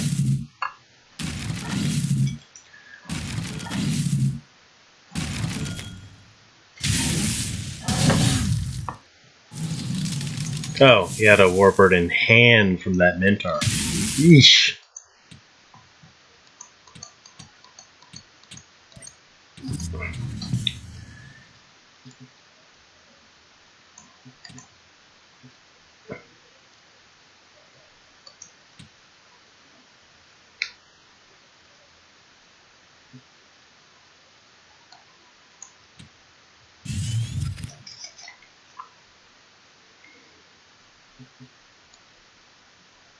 Alright, well I can still just keep setting up for my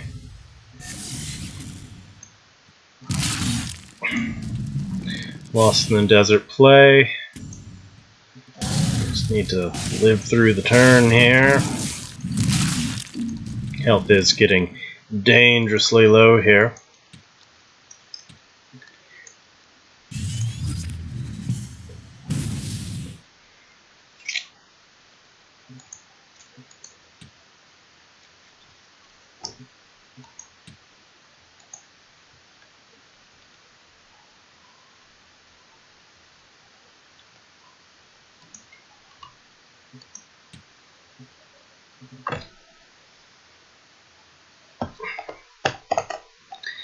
So, does he have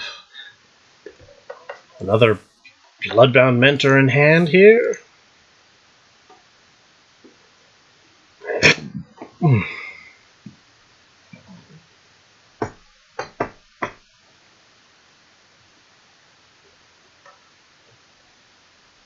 No. Most likely be able to get my Lost this turn, but people are really learning to be afraid of Lost in the Desert, so the deck is losing a little bit of power just from people getting more familiar. Oh, he does have another Bloodbound Mentor. Oof, that is going to hurt. It's going to hurt a lot. And he's successfully played around. Lost again. Not completely. Like, I can clear it out.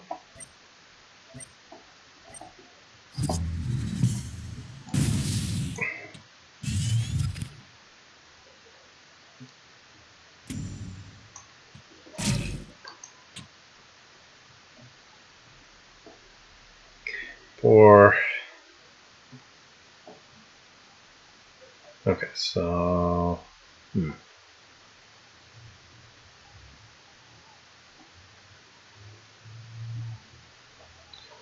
Unfortunately... Still no lost for me this turn either. Dang.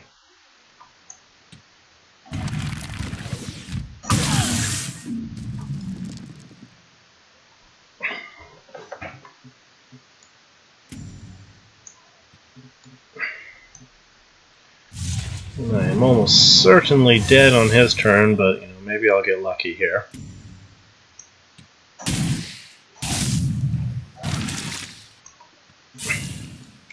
If I live through the turn, then I've got a halfway decent chance. But I probably should have played it there so he couldn't run away from the Thunderhorn, but I'm mostly dead either way.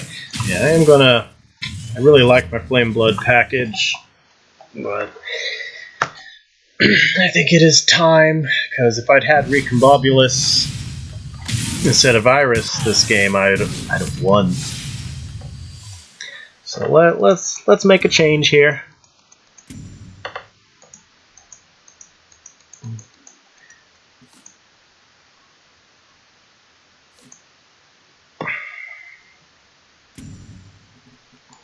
Just not having a good day on stream.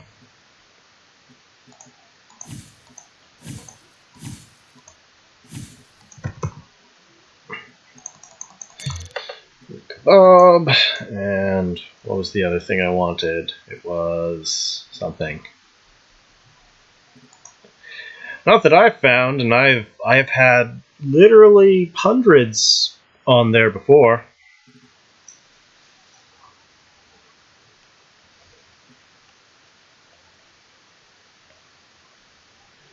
Okay. Sojourner, yeah, thanks. Sojourner or Spelljammer, but I think I'm going to go for the Sojourner just because this deck wants... Sojourner's faster, and Sojourner's a lot of fun with Second Wish and the like. And also, like, it gets a draw off of Rebuke.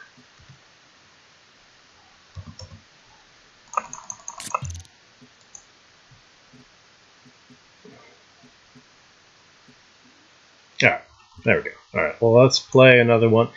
I'm going to queue up. I'm going to make a few edits to my thread while queue time is happening. Hopefully I'll actually get a longer queue time like I have been getting. Of course, it's probably going to give me the super fast queue time immediately now that I needed the few extra seconds here.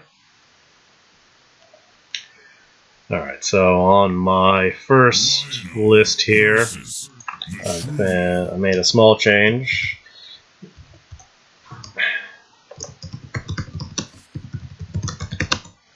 Yep, of course it's super fast queue. Alright, so an interesting turn 1 play that you can do is Rasha's Cursed on the General, pulling it into your globe, then following up with Dunecaster Buffet. It's a little weird, but it certainly works.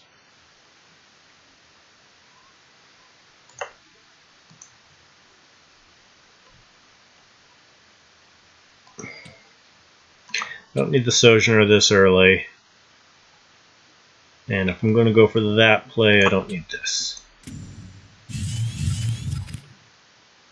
Okay, I like it. Thunderhorn, Recombobulus, so turn 1, turn 2, turn 3. Looking good.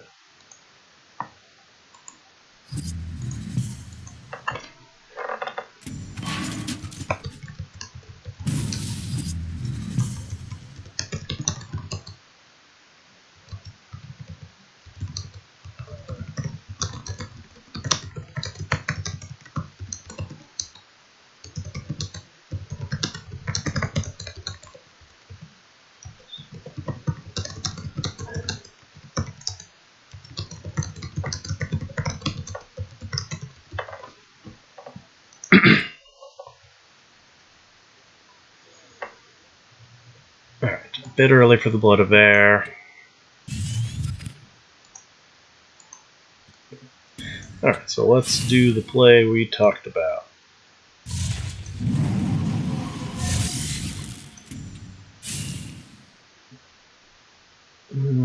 Alright. No, I'm going to play this back just so he can't trade into it with the Adept.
Vanguard is next for sure.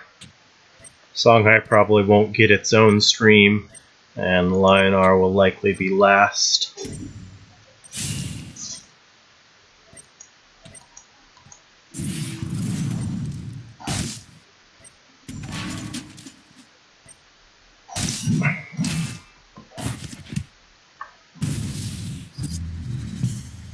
I don't need the Sojourner right now. Ooh, lost. Dang, he almost played into the lost there. But looks like I'll just start going face. And I'm going to just back off and play a Thunderhorn out of reach of stuff. This will make, he either has to come to me and stay in formation, which will let the Thunderhorn punish him, or he will back off, and then I can do a Recombobulus Lost in the Desert play.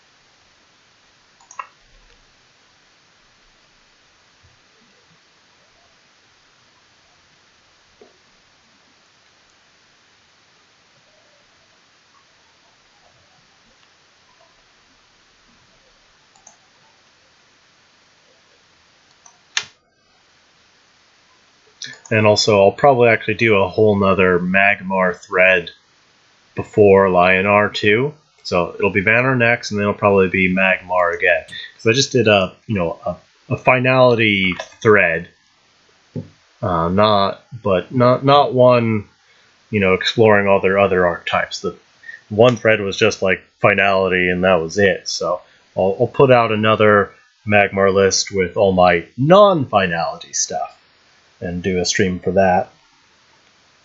Because they do have a lot of cool things besides finality. Finality is just really attractive.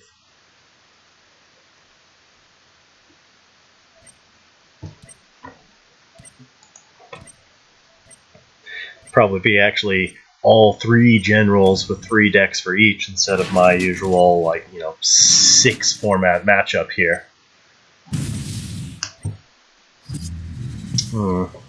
Shame he's not going to let me use the Recombobulus this turn.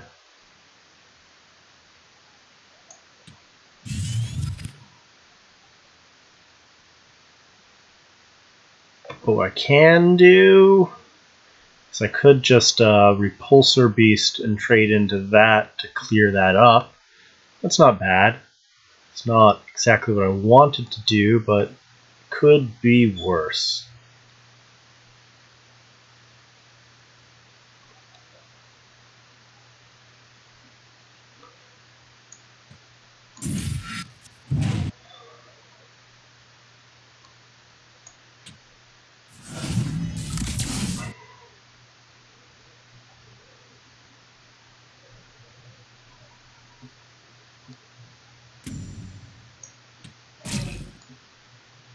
This will open me up for good Lost in the Desert play.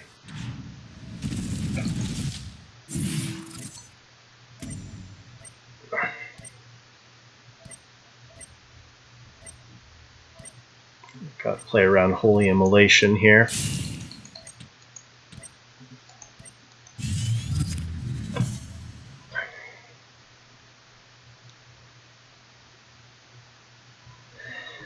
I've seen Ragnarok Giggleoff with Ripper. Like, it certainly works, although it's a bit awkward.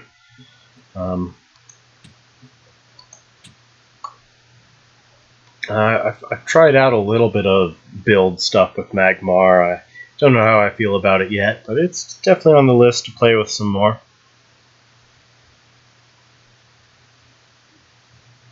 Really, I've got a whole bunch of Twin Fang decks, because I love Twin Fang. That'll be the majority of the thread is Twin Fang decks, but there'll be some other stuff mixed in, for sure.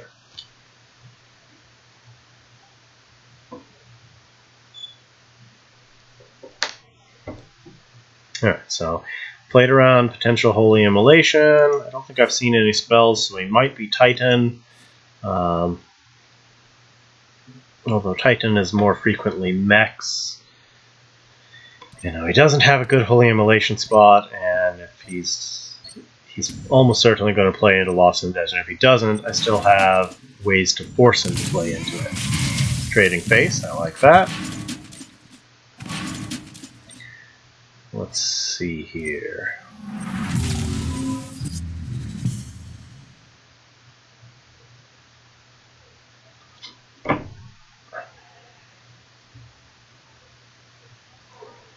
Can I get a good Recombobulus play?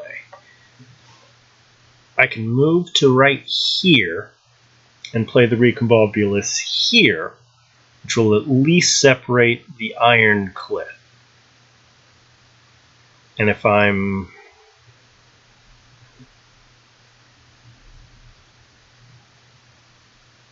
Nope, I've got it. Alright, so Repulsor to here, move to here, Recombobulus here, teleporting it.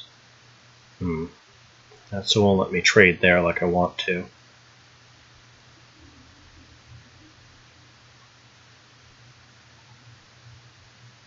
Oh, no, I've got it. I don't need Recombobulus at all. Forgot, you are also Provoke, aren't you?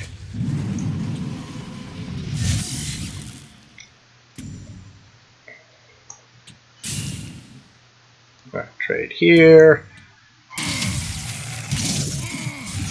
Oh, it's not going to do face damage to the general. Boo. Whatever. Oh yeah, it will. Derp. Oh cool, I even get this trade here. And then I'm going to play around Divine Bond, just in case. Yeah, that was pretty brutal.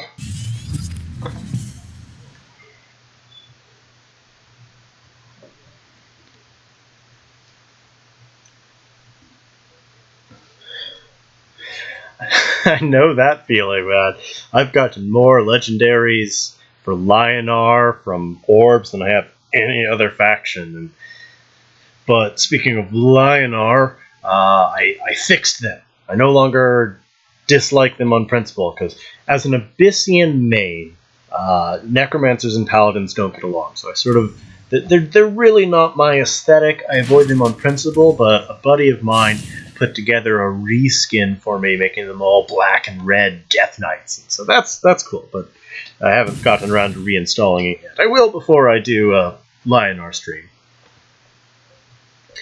Alright, so I'll probably replace the Primus, hold on to the Recombob, play the Thunder, see what we get here. It's looking more and more like he is a Titan deck.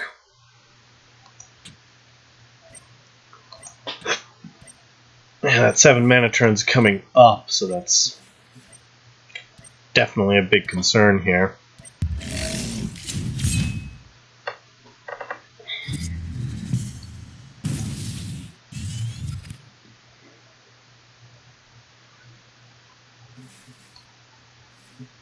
Unfortunately, there's no real Now, if he has Titan next turn, I am definitely in a bit of trouble.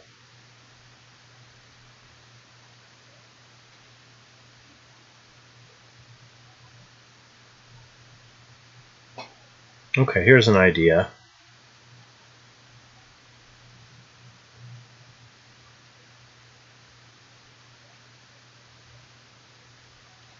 I can play the RNG game and get that separated from his general.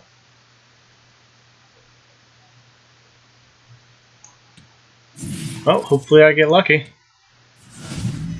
I did not get lucky, but that at least lets me play the Thunderhorn here. Ideally, I would have separated the Silver Guard to here.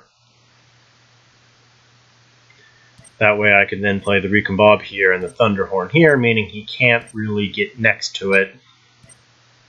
Well, he just wouldn't have been able to if he played Titan next turn. But so I'm going to move over next to this Tombstone.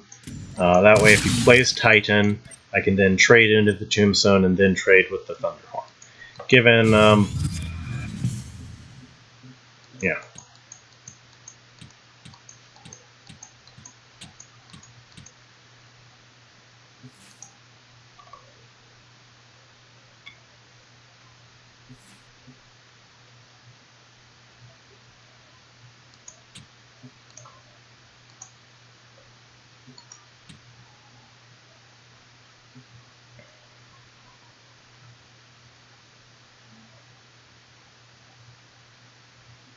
I hope he doesn't have Titan this turn, because that's going to be really brutal if he does. Like, not game over brutal, because I prepared for it as well as I can. Got unlucky there. String of bad luck these games.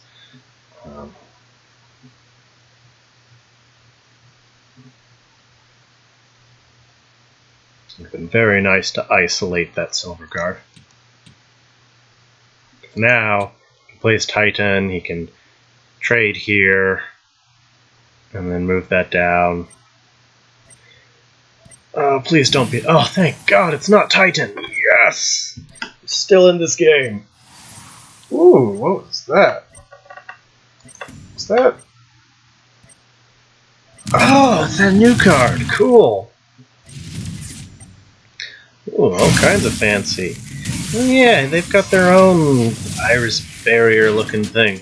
Oh, he didn't trade the Thunderhorn.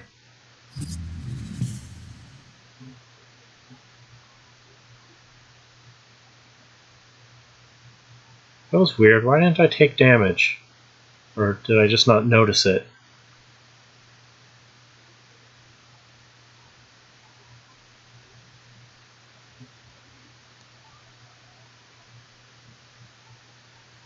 Well, he's not Titan. That's good to know. So, looks like I've got a Primus Fist Thunderhorn to really mess up his day here.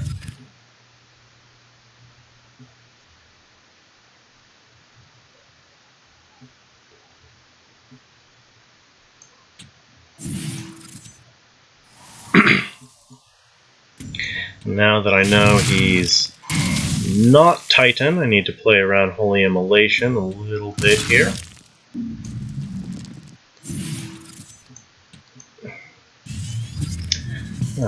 He had me fooled. I was really thinking he was a Titan list. But that's cool. I mean, so you can sort of do what I was trying to do, like play Dauntless with Flame Blood and Tempest, and Spell Focus Lionar's got a lot of cool potential here. Looks like I've got gained just off of Bone Swarm. Oh, hey Thanatos! Finally stopped by. I feel honored. I'm not that new. I've been doing this for a couple months now.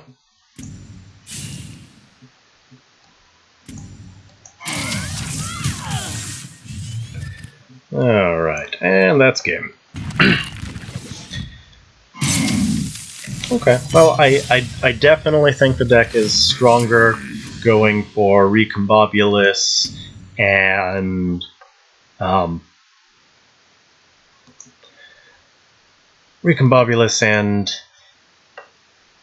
Sojourner. Yes, Sojourner. There we go.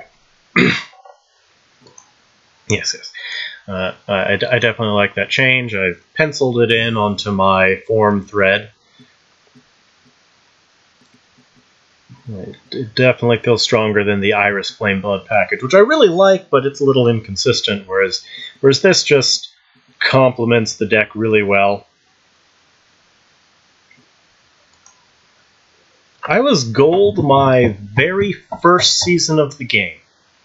I hopped on in the last week of the season and made it to gold, and I'm like 20 seasons in. I've been Diamond or S ever since. Oh, you're right, man. Why I didn't notice. Is that some dev insight on some numbers?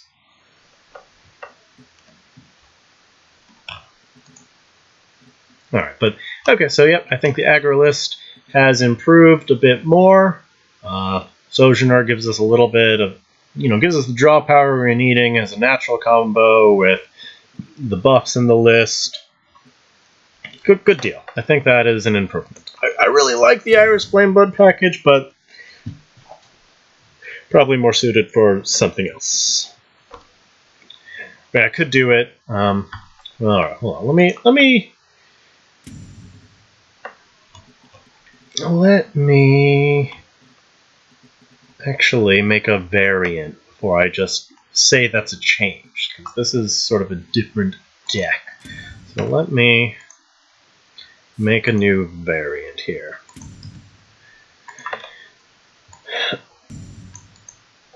Iris aggro.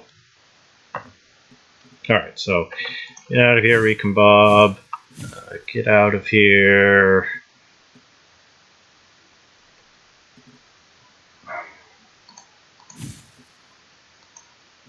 Blood, and I guess we'll drop the Sojourner as well.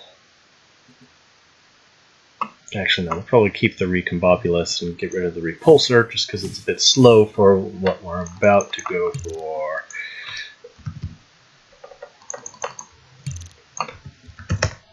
Just an idea, because I really like my Flameblood package, so I'd like to have its own variant. All right, so Burden of and then Recombob. Recombob. Okay. So ramped up the speed even further for this deck. Just cut Blood of Air out of the deck, cut Sojourner out of the deck. We're planning to try and win by 5 mana with this one. So, alright, so extra consistency from Burden. Burden and Flameblood combo with Iris and Valsius. We've just dropped Repulsor altogether in favor of the cheaper Recombobulus.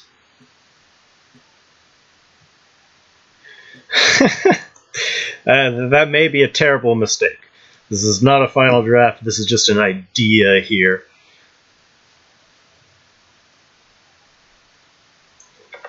Oh, speaking of Unbirth, the highest point I've been this season at spot 3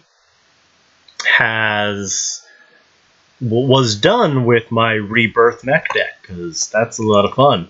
Oh, by the way, while I have Thanatosa here, speaking of highest rank and whatnot, I encountered something really weird when it comes to ranking. I'm hoping you can give me some insight on it. I'll just go ahead and ping you on the forums. Where I posted the bizarre occurrence here.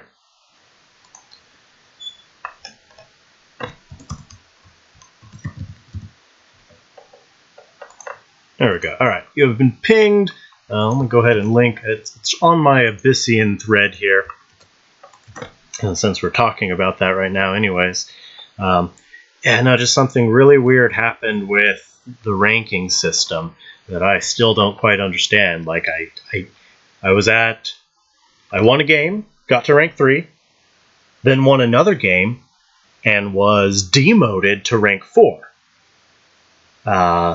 And the number 3 person couldn't have surpassed me because he hadn't been online that day.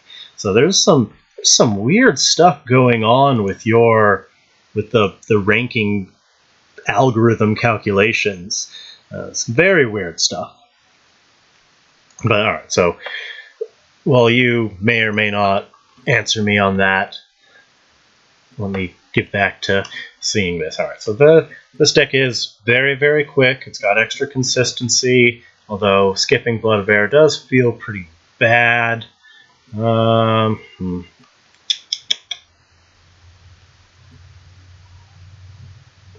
could drop the Second Wish. It's very good.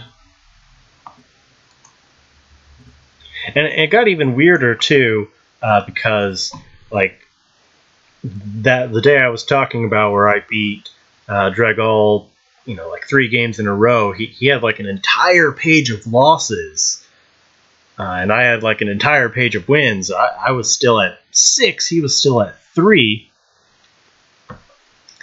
and I lose 1 or 2 games and I get booted towards the bottom of top 10. So there's some really weird stuff going on with the ranking algorithms. I just happened to actually be able to record one of the instances finally. Anyway, alright, so let's see, alright.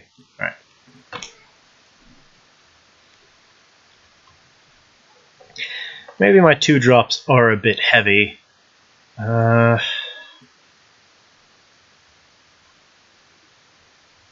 I do really want Blood of Air in the deck. It's a big deal.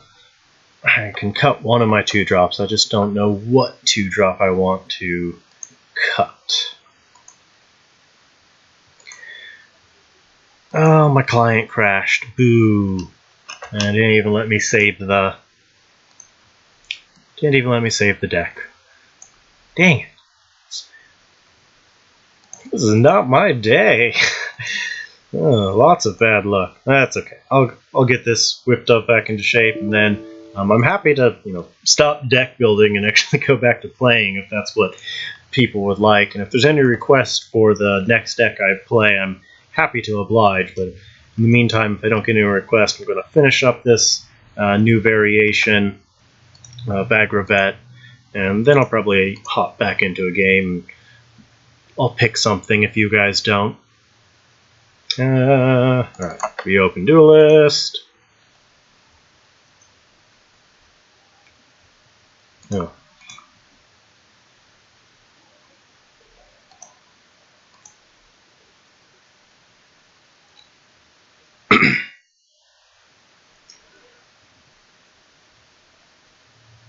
Come on, Duelist, reboot.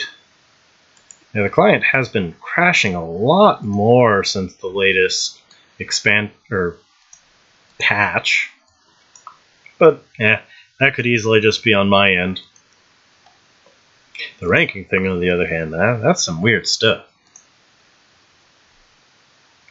Come on, Duelist, boot back up. Just moving really slow here.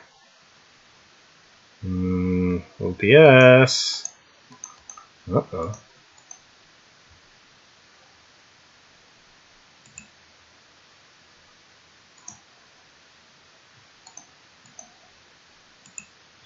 Why is OBS not showing things? Sorry about the technical difficulties here, guys. I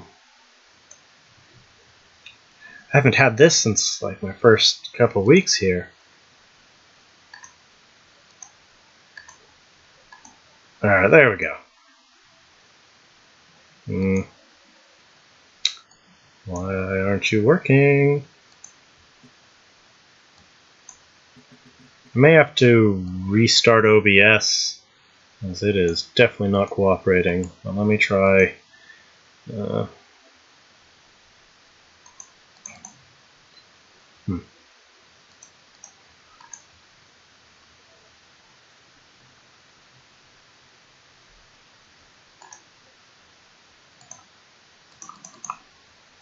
Weird stuff going on here.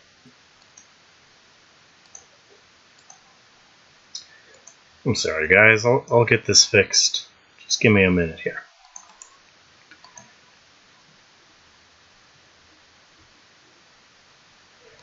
Add a window capture.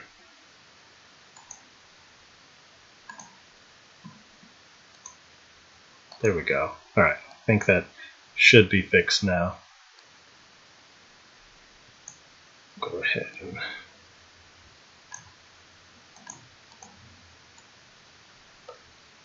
There we go. Okay. Just behaving very strangely. Alright, let me get back to that aggro deck since I don't seem to have gotten any requests. Yeah, did not save the deck, which is sad, but that's okay. I can rebuild it quick now that I know what I'm doing.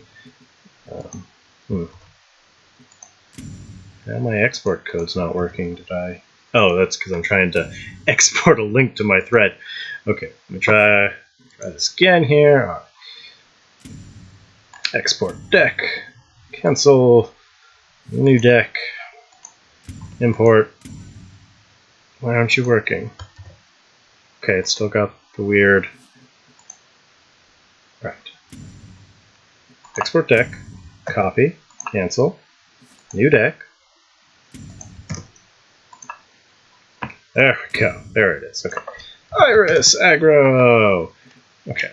So cutting repulsor, cutting sojourner, adding Iris, adding flame blood,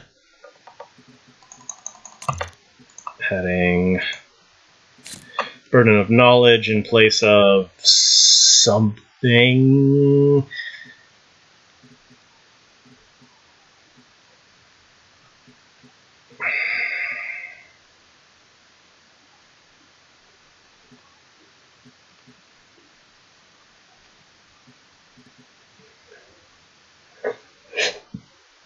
I do like my Dunecaster. Primus Fist may be the weak point here, which is unfortunate.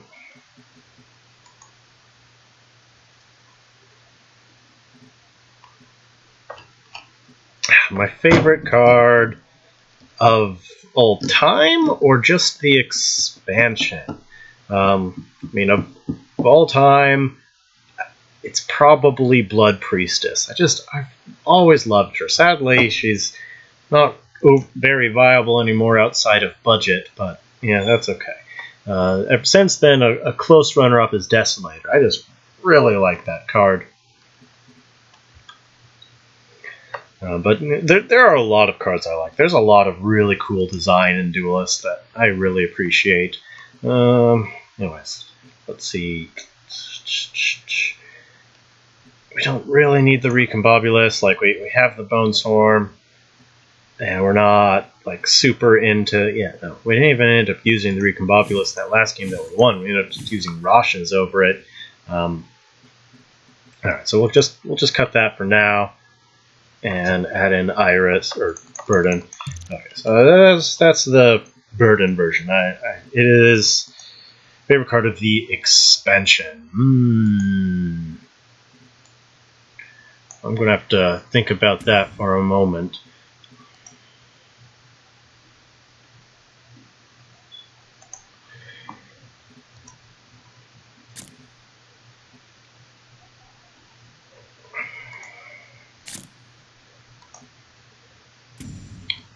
I really like Chakram.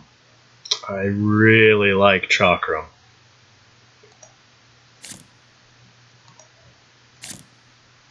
I really like Lost in the Desert.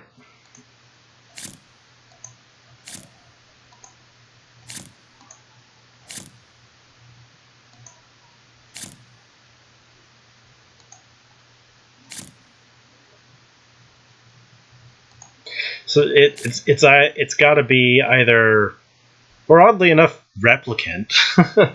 It's got to be Chakram, Replicant, Lost in the Desert, or maybe Unbirthed.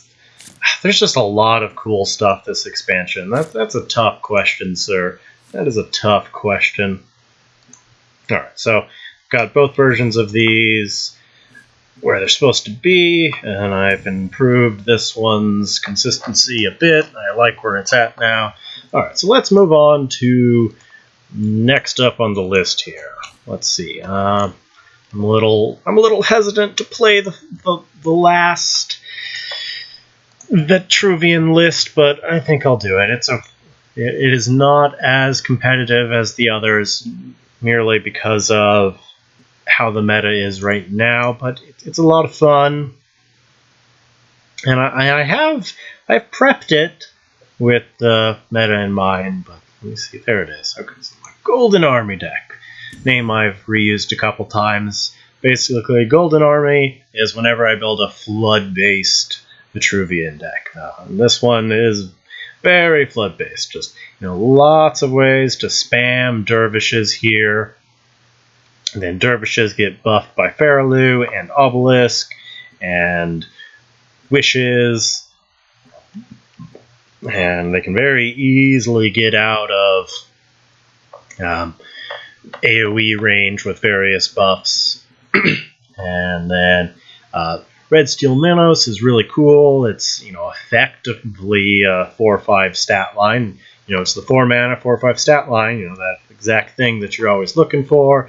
Gets extra use out of a combination of Crypto, who also pairs with Bloodbound Mentor. It's a really cool deck. Unfortunately, there is a lot of AoE in this meta, and while I have done my best to make it resistant, it's still a little tough. But let's go give it a whirl, because it's a lot of fun.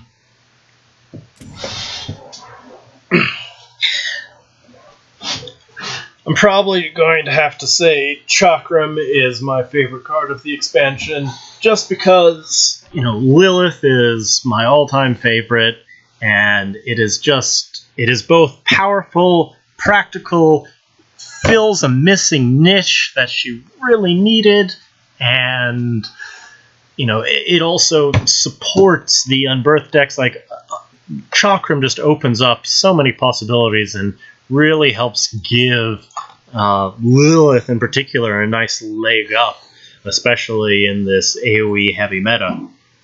So I'm going to have to say my favorite card of the set is Chakram. If I tried similar card list, I have not.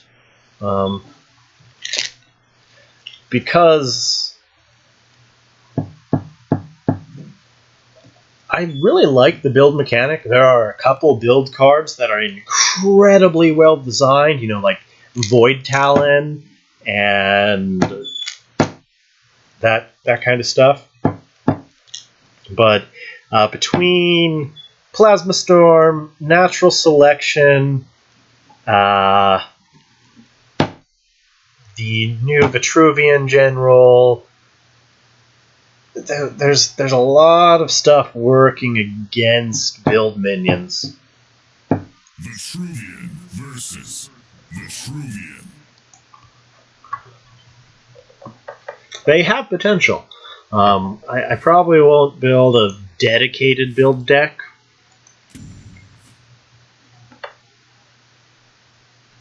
But we'll see here. Alright, so that's right. I'm playing my very swarmy deck. I'm up against Saj. Cool.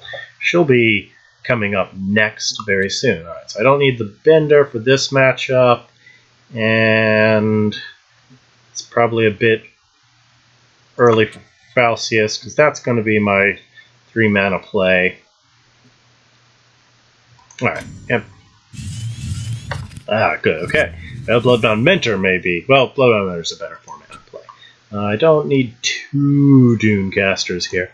Alright, Falcius has made another appearance. Alright, so let's pop that Duskweaver down. Oh, and how do we pronounce your name? Belkor? Bielakor?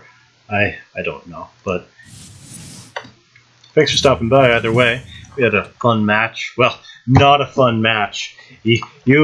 I'm pretty sure it was you who I got the all-time worst luck of all time. Like 15 turn 2 plays in the deck No turn 1 or turn 2, despite 9 turn 1 plays. I had my silvers in hand, and you traded into my Deceptibot. Your Sarlacc spawned next to you every turn, meaning I couldn't ever get my Lost in the Desert off.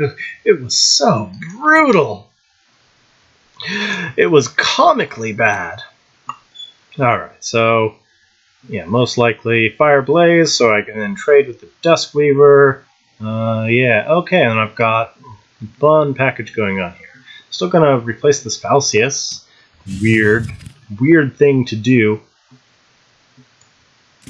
Alright, so I'm going to contest this globe, body block my Fire Blaze, and no, I'm gonna play it a little bit more aggressive. No. Yeah. Oh, I suppose I could have played it on the globe and been able to drop something else, but that's okay. That's fine.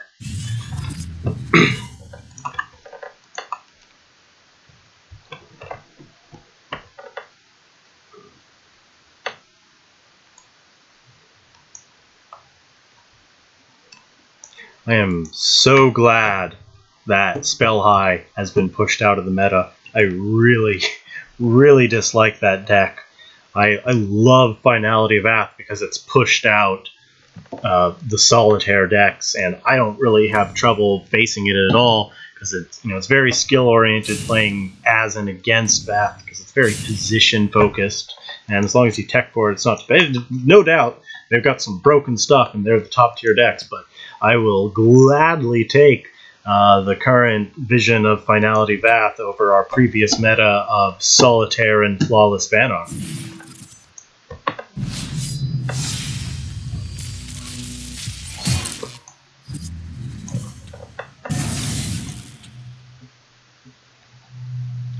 I don't know what TBF stands for.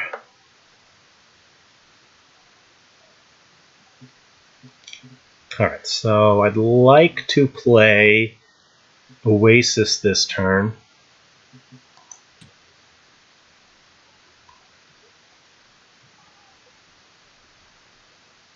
Three, four, okay, I'll Dunecaster, Globe, Oasis, and call that good.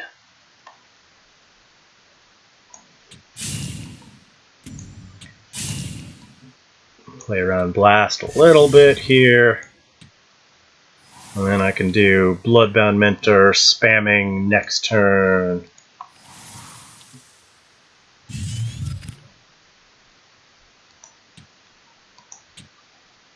Yep, nope. That's solid.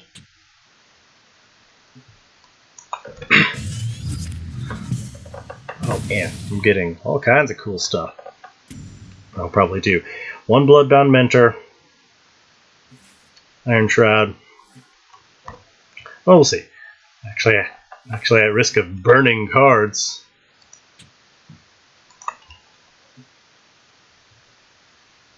Also, hey, thanks for stopping by again, Jay.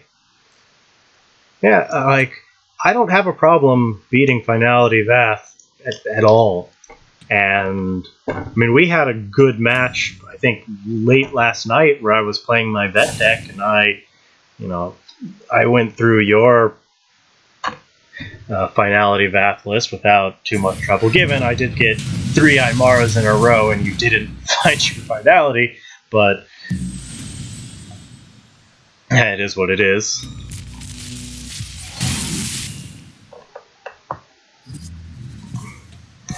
Alright, so if I play Bloodbound Mentor, I'll actually end up burning a card. So looks like I'll be going for Minos this turn.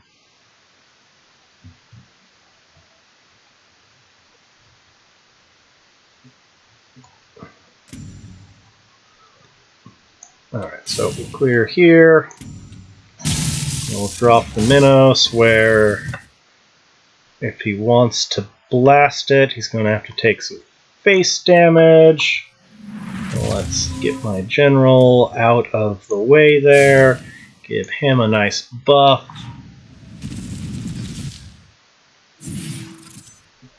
Give him another buff. And now, man, we've got some... Okay, and there's a Rasha's. Very nice. Now we've... This deck's incredible tempo generation and incredible card advantage.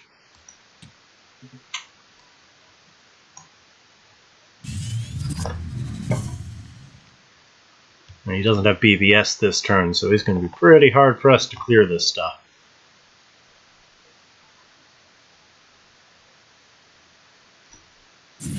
Repulsor. Nice. Well, right, it's likely, playing Lost Repulsor package because it's really good. In fact, that might even be my Saj deck there. We'll see.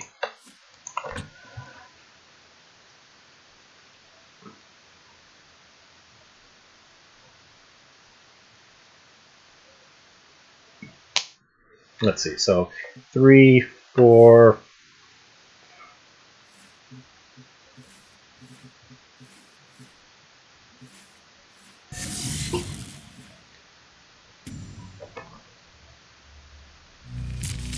Okay, there's the Falcius. No big surprise. They're sad. I didn't get to turn. Oh yeah, like Thunderhorn Lost are particularly punishing to Magmar. All right, so let's see. 3, 4, 5, 6. Yeah, that looks like my play here. Alternatively, I could actually clear off some of this 3 health stuff.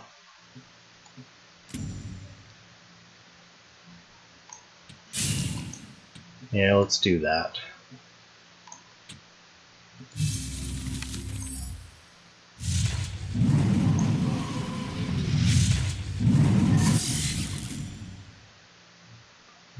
Yeah, I'm not too... Like, he's not going to really do much at the 7 mana point.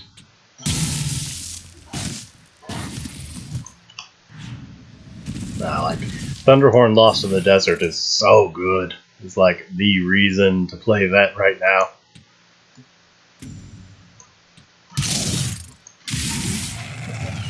No, this deck's doing its job, just swarming like crazy.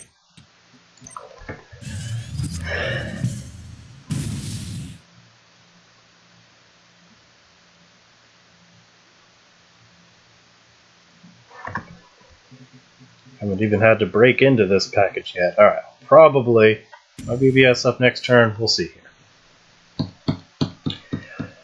Horn Projection, that surprised me. I didn't know it interacted that way until very recently, but it's cool. Like, even with the repositioners, it's pretty tough to get multi-proc off of Thunderhorn, so it doesn't bother me, really. Alright, let's move on up. Let's trade buff this up so it can trade into J there, or into Saj there. Don't need you.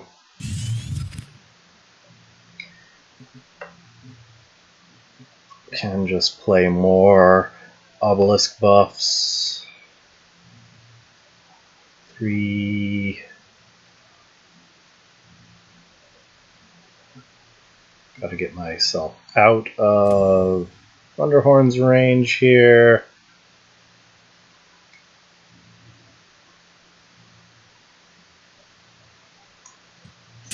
Let's play this.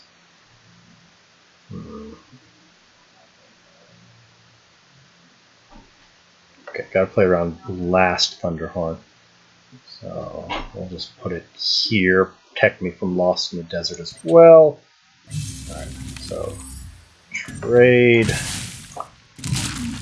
Okay.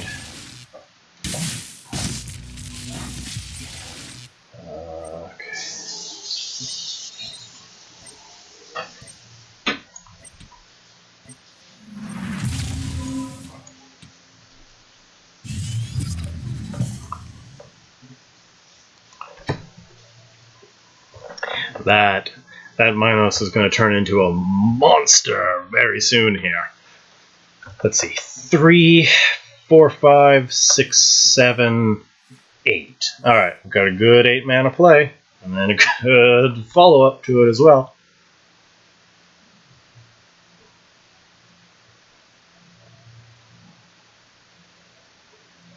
I mean, if he does have Blast Thunderhorn, that is going to hurt there. I should have played the Minos right here. Playing it there would have kept me safe from getting completely destroyed by the Blast Thunderhorn. So, screwed up. Hopefully I don't get punished too hard for it.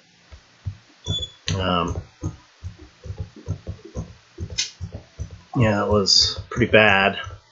Really should have played it there. I didn't play it there because...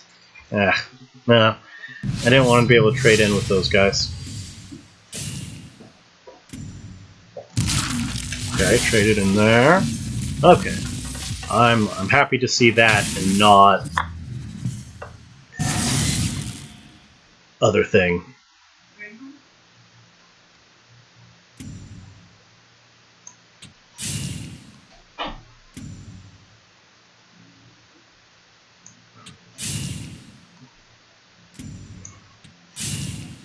Thunderhorn is definitely being a problem here. Do I even have... I'm pretty sure I have Blood of Air in this deck, it's just not showing up.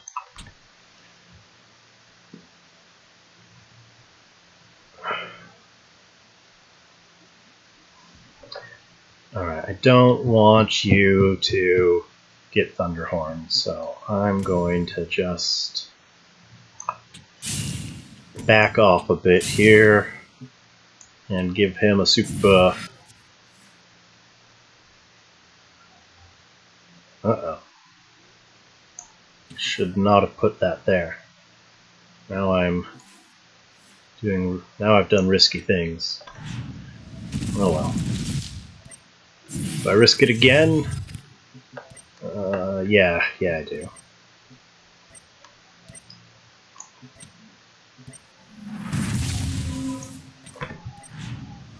Woo-hoo-hoo! Alright. That was a little nerve-wracking, but that's okay. That Red Steel Minos got real scary real quick there. Yeah, I could have positioned that Wind Dervish better.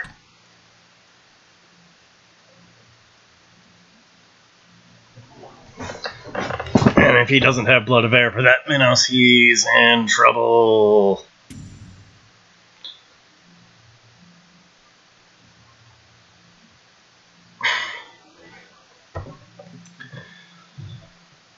Oh, okay, he's just giving up. He didn't even get to see the full Minos combo. Alright, well, that was fun. It's a very effective deck, and it's got the right stat lines to be able to resist Magmar, as well as, you know, just most AoE in general. So it's a lot of fun.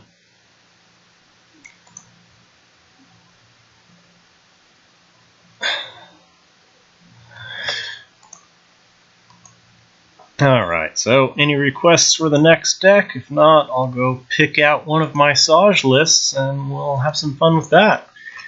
Alright. Let's see, who to do next?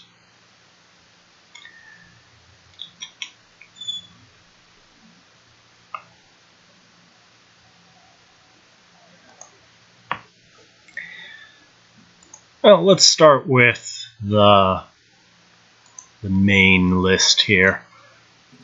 Is this it? I think this is it. Yeah, this is it. Alright, so this deck's pretty neat. It's very similar to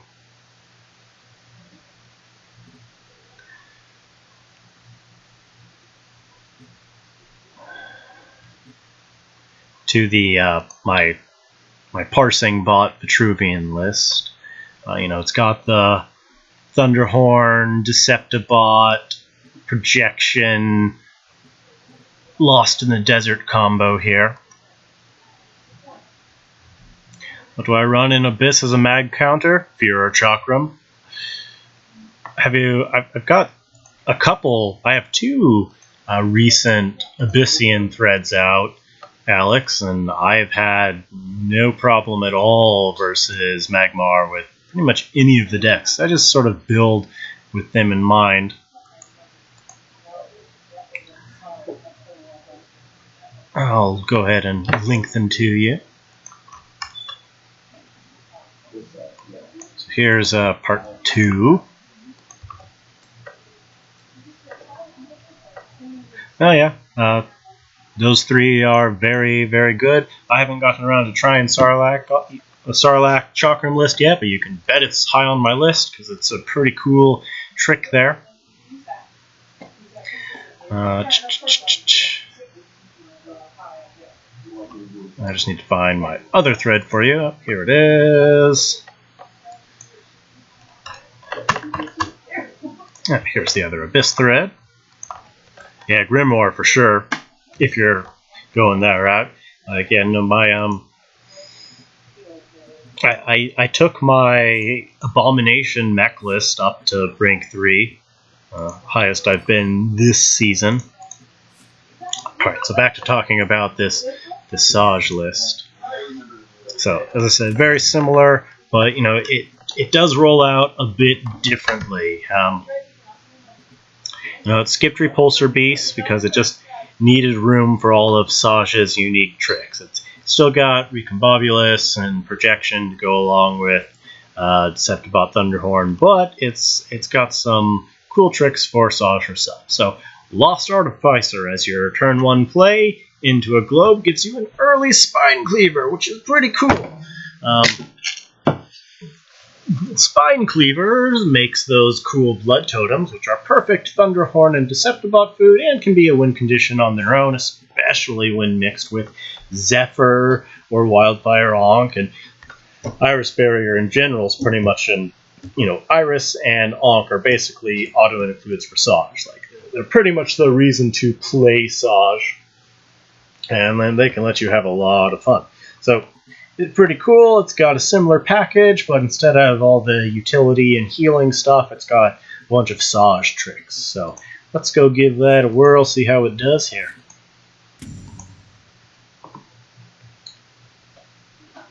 Of course, I've had a perfect win rate on the stream with everything but my theoretical most competitive deck. That's how it goes. Yeah, Lionar, make a full mech deck, put Titan in. Because you don't have room for spells with all those mechs. Titan's a perfect. Here, I'll just show you, before I hop into game real quick, I'll show you my most recent Lionar deck that was requested.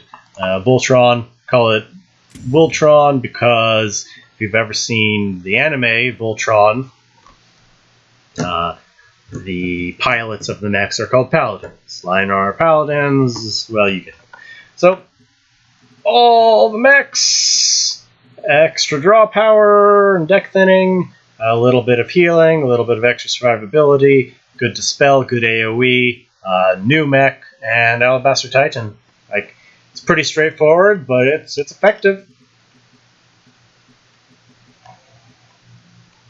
It's got everything. It's got powerful win conditions. Oh, good, my client crashed. Well, I'm glad it crashed while I was looking at a deck list rather than in game, so bright side there.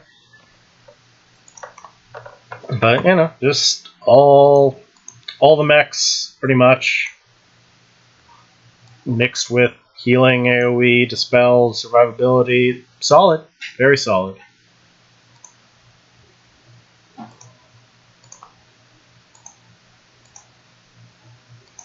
Just gotta get Duelist to close again. Alright, restarting, and then I'll hop in with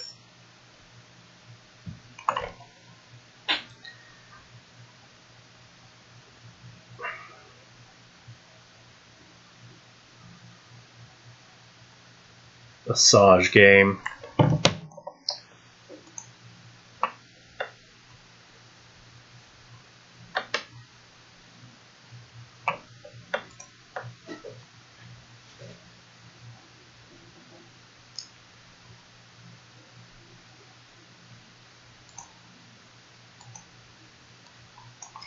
Come on, Duelist. Boot back up for me.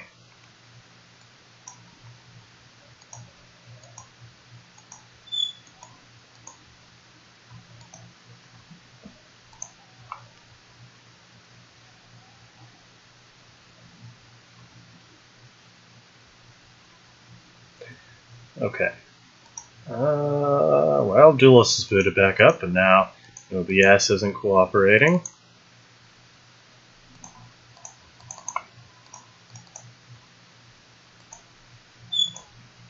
There we go. And we're good.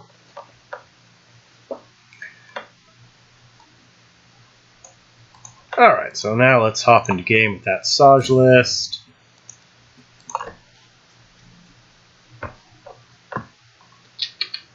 Not that one. Not that one. This one.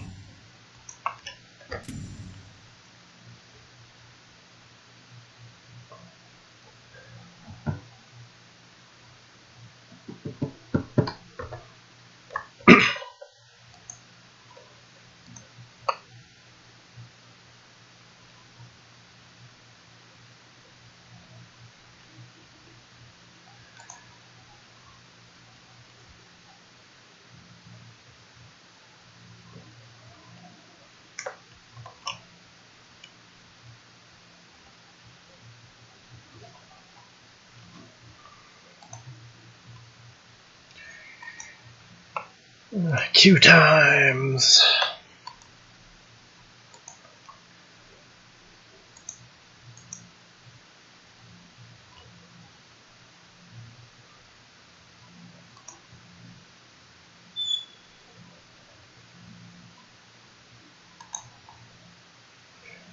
Long queue times.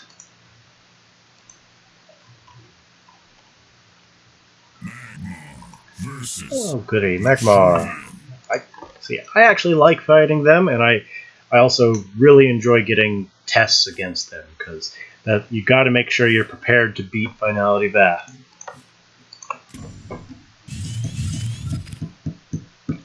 Oh, so do everybody wants Mobile Duelist, but they're working on it. Soon, trademarked.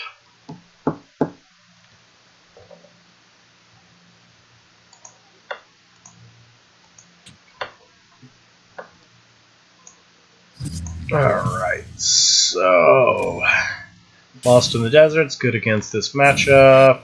It's a little early for Blood of Air.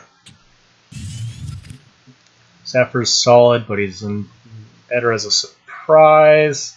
I think what I'm going to do is move up to contest that globe, throw on my Iris Barrier.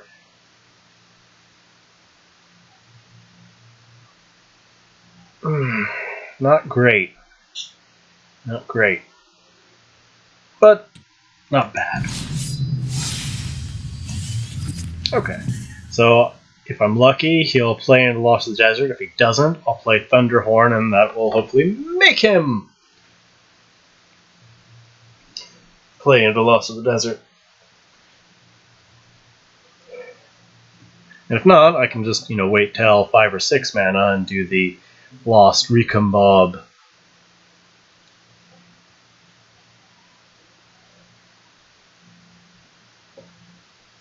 Package. Running away. Ooh, is he playing into Lost? No, not this turn anyways. Oh. Well, I do have the option of trying to make Lost happen this turn. Wait, no I don't. I'm 1 mana short.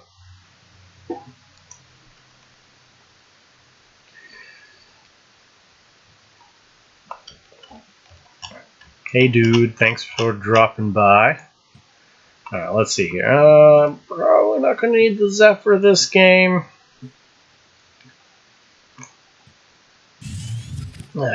Don't like that being in hand, but that's fine. Can easy replace next turn.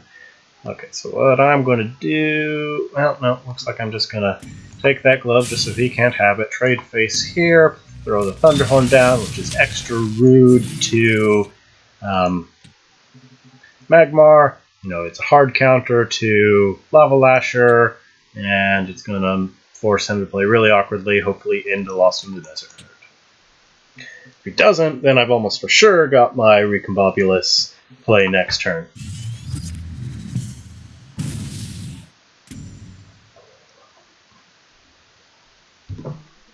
What do we got? Ignore! Fancy. Well, he may have played into Lost anyways.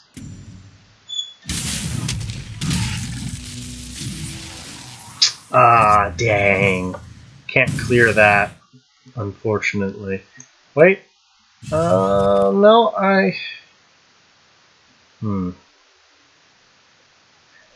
It's not making the Lost play easy. And I can play the RNG game and hope I get lucky.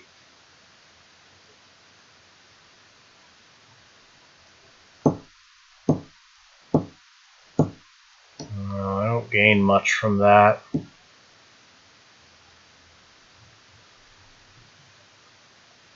No, I mean, I don't have much to lose either. Let's just see what happens. Maybe I'll get lucky. Not the worst. I'll take it. No, I had...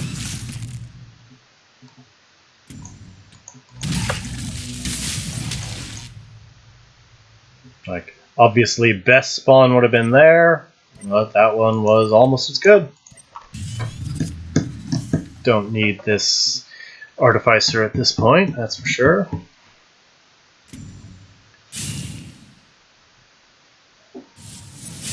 There's the Lava Lasher. I'm quickly regretting replacing my Zephyr. But maybe I'll find something else useful here. Well, that's something.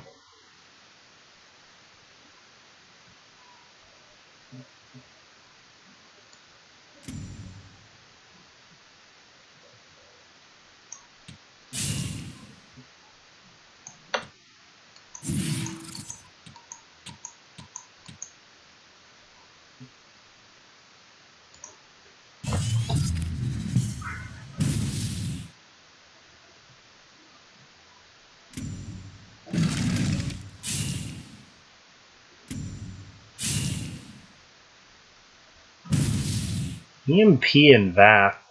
Such a weird choice. I mean, obviously it's going to work out for him right now, but most of the time EMP is just sort of a bad card in VAF. But he's definitely getting a good punishment on...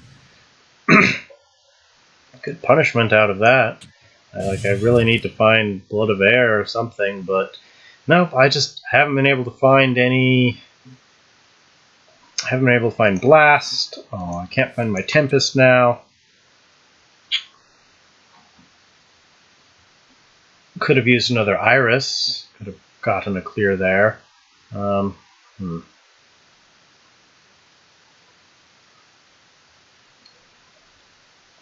I can Recombobulus just to get the EMP away from me.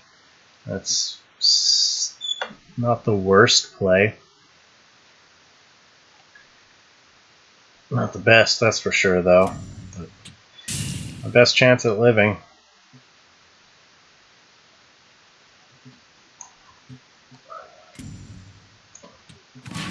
And this way, no RNG involved either direction. It gets away from me. Well, I suppose not entirely, though. I am dead to that. Anyway, well, looks like I've just lost, unfortunately. Can't win them all.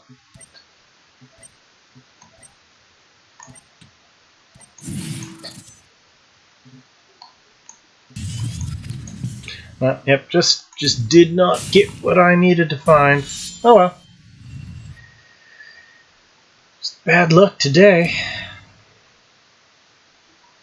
What is he doing? He's got lethal on board.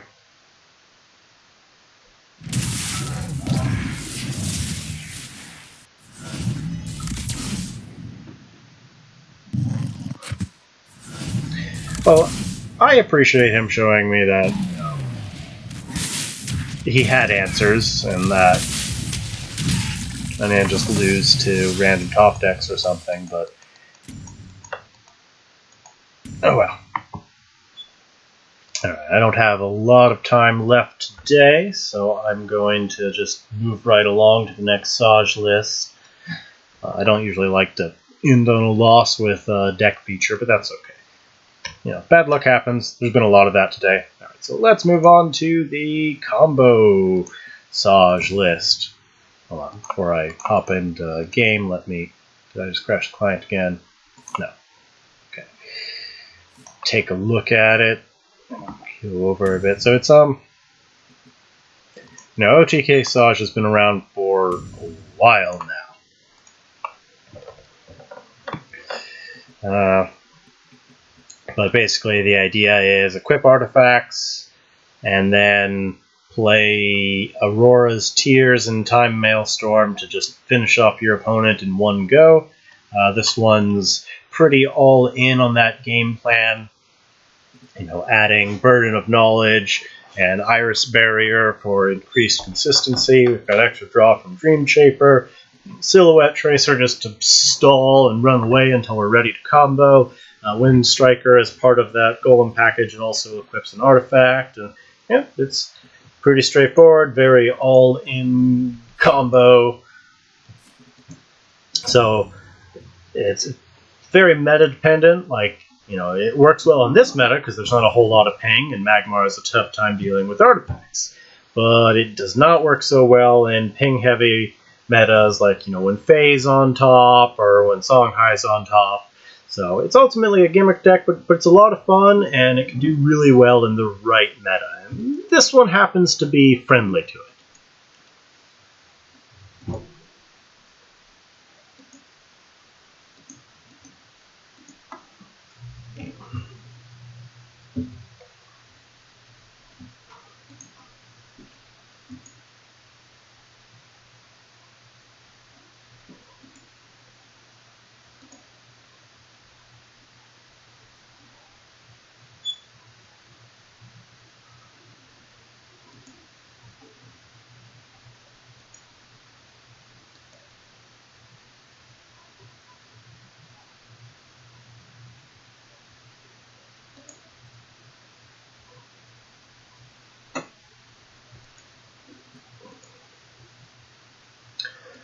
Boy, these queue times.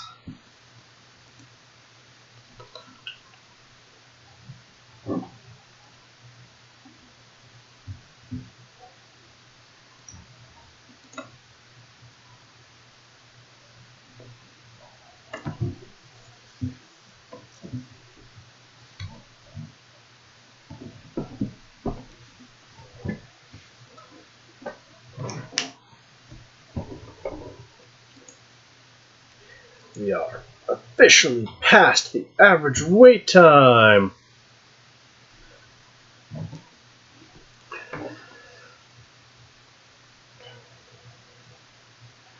Hey, Supernatural, thanks for stopping by.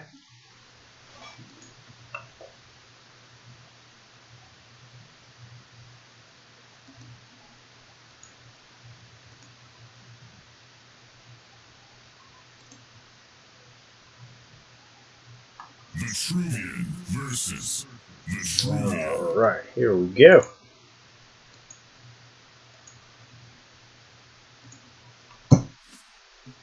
Okay, so we've got most of our combo here. Do want to, well, Silhouette Tracer's good.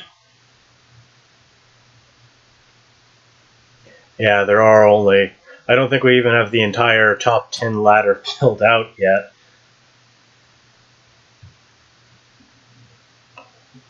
Alright. I don't really need Felsius since I have Iris Barrier. I would like to keep my Tracer. Alright, I'll just replace the Falcius, and we'll call that a turn.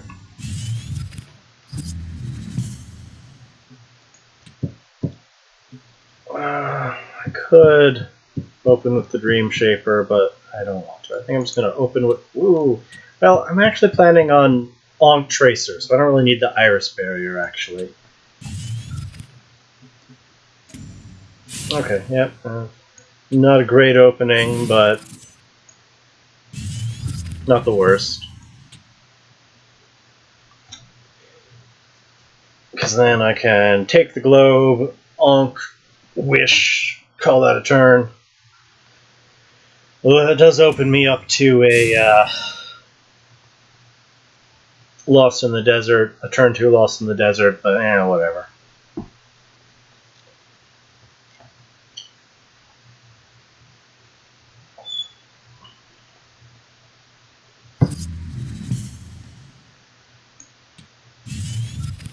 More Tracer! Alright, well, let's see what we draw.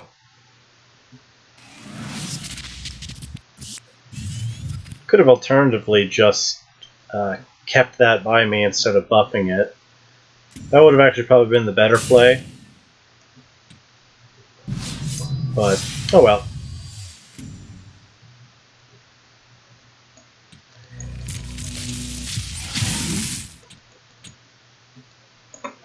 Yeah, that would have definitely been the better play. I played right into a Lost in the Desert. It's okay, despite playing the card a lot myself, I'm still getting used to its existence. It's not at the forefront of my mind, but it should be, because it's pretty scary. Alright. Good, good, good. I don't need 2 Tracers, that's for sure. Got a great turn with Windstriker there. Alright. Thanks for stopping by, Alex. See you later. Is that my deck? That was a very, very weird play on his part there. Alright, don't need the 2 Tracers, that's for sure. Okay, so just hang on back. Now I'm safe from Lost in the Desert, and I can clear this up. Well, I've got a nice draw power from that as well. Just digging for combo.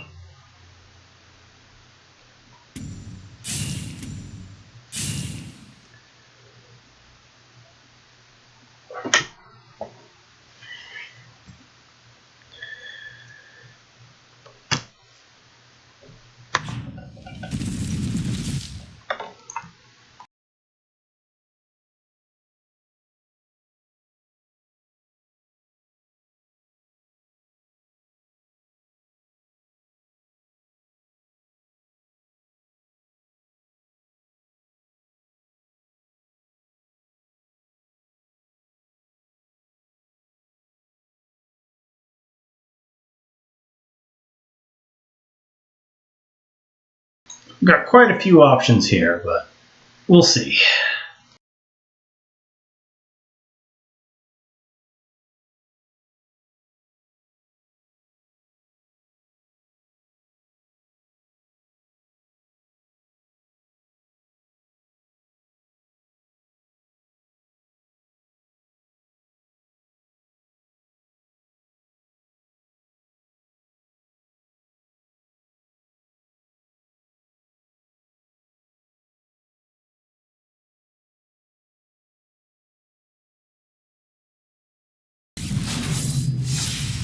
Just body blocking, clearing the Thunderhorn. Can now take the globe. And after that, now I can also play Dream Shaper, so I'm extra safe from Lost in the Desert play. Yeah, right there. Probably should have played it down so he couldn't trade into it, because, I should have played it there. That was a screw up, but mistakes happen. I'm just short a Time Maelstrom of game, I think. Alright, well, we'll see what happens here. Yeah, I'm probably about to see a Lost in the Desert, which will be entirely my fault, because I screwed up again, but that's alright. Yep, there it is. But Tracer's got my back.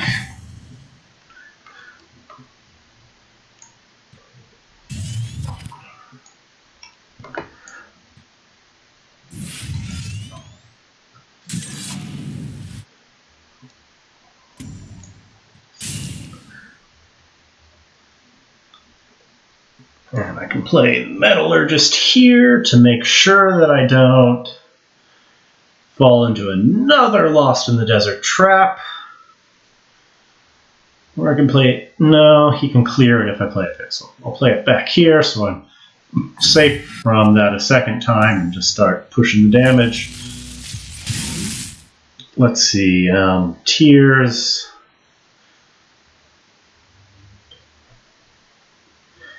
I've got 12 damage there, so I mean, I very well may be able to just kite him to death here, but we'll see what happens. We will see what happens. Hopefully he can't find a way to... Oh, well, that is most unfortunate. Playing into that Lost in the Desert turn there really cost me a lot. I really should have put the Dreamweaver out of melee reach, because now I have... Oh, did I get lost? Oh, I got projection? What did he project? I didn't even see what he projected, but...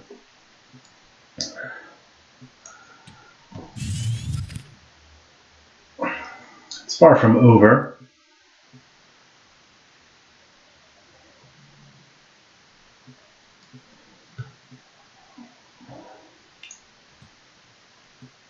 Start digging.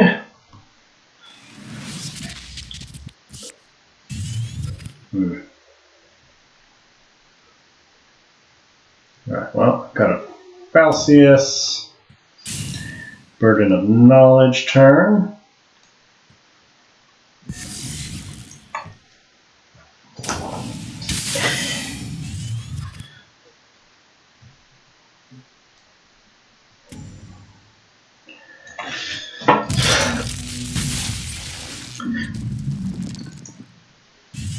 There's a time maelstrom, so if I can actually start finding some artifacts again, I can definitely swing this back around despite screwing up pretty bad.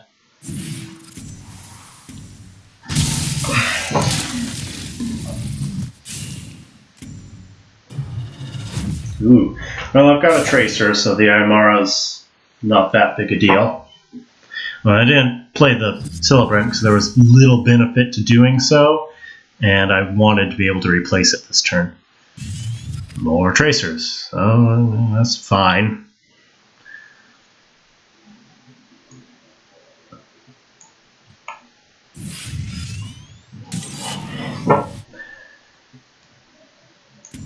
I'm just playing around Lost in the Desert there as much as I can. Okay, Iris Barrier will make trading into Aymara not that big a deal. So I will probably do that.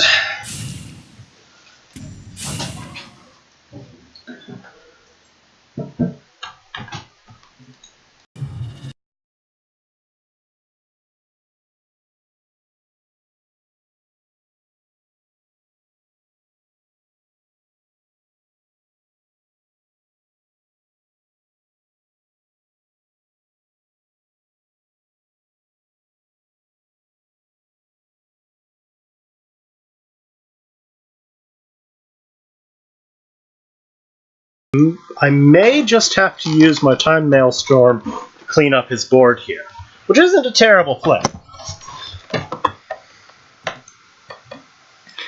Alright, let's replace this other Tracer for now. Because I really need to be digging for artifacts to just be able to win. Okay, now, yeah, it looks like we're just going to clean up the field a bit here. So, Iris Barrier. Wind Striker.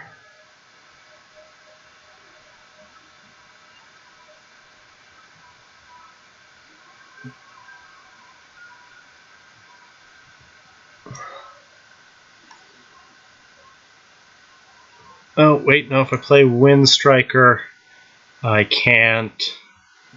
4, 5, 6, 7. Okay, so I need to do it this way here. Alright, trade. Psionic Strike. Move up. Clear. Maelstrom. Move up. Clear. Unfortunately, Lost in the Desert will still hurt. If I'm going to lose, it's going to be entirely my fault this game for letting him get that free Lost early on. But, doing my best.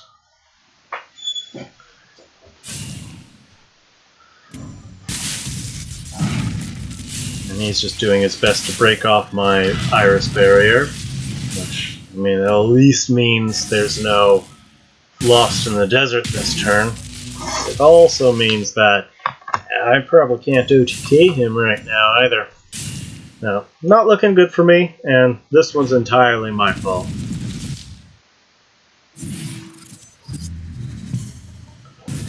Well, let's see if I can find anything to salvage this. It's not really going to do it. I can try to run away and build up. It gives me something.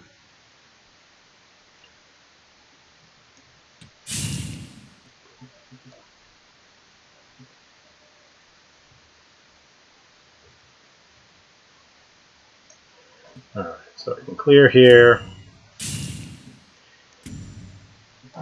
Body block here and prepare. And if I'm lucky, because if I find a Maelstrom, I can win.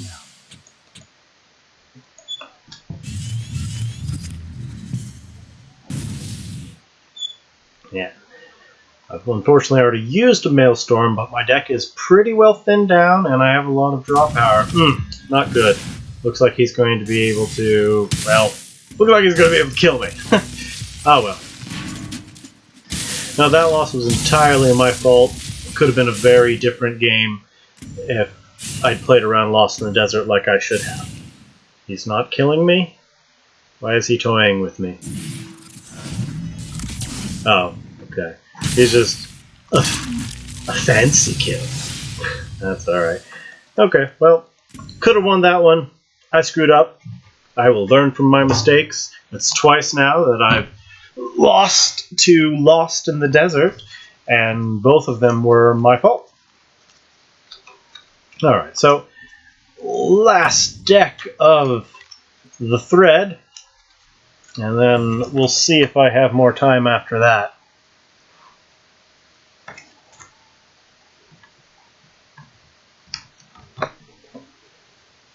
At that point, I'll probably go back and play my first list, the Parsing Bot Xerix list, just because it had a really bad streak, and I want to show it off doing well, not doing poorly. I do seem to be notoriously bad when I'm playing on stream. I spend too much time talking to everyone and less time focusing, but I'm getting better at it. I'm still fairly new to this.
Whew, that's a long queue time.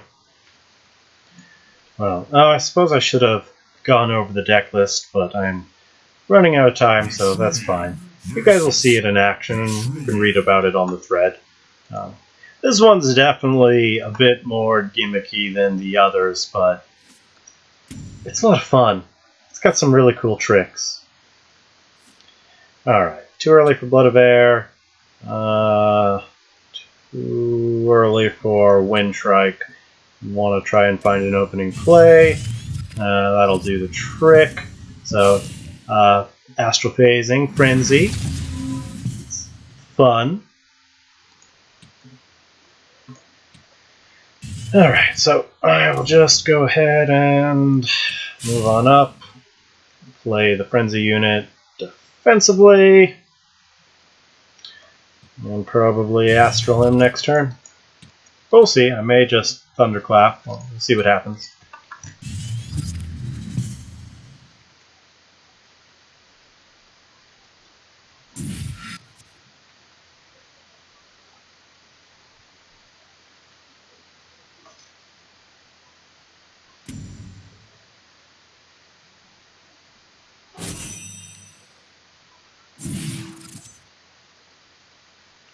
Well, he's definitely played into that Frenzy.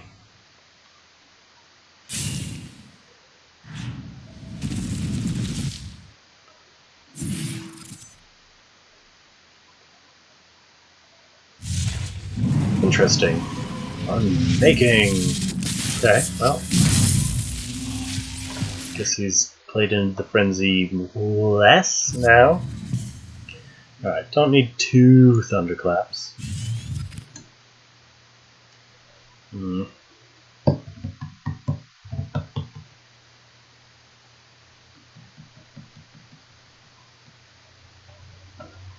Alright, yeah, let's just go for the Frenzy still. And I'll just stand on this. Whee! It's humorous. There are more reasons for running Piercing Mantis than just Astral. But that's a pretty neat combo just by itself, so. Of course, I may be about to get punished by Lost in the Desert. Oh, Lightbender. Alright. That wasn't so bad.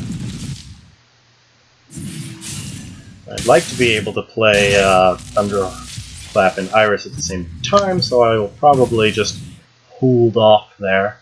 2 Thunderclaps is still probably a bit overkill. Oh, there we go.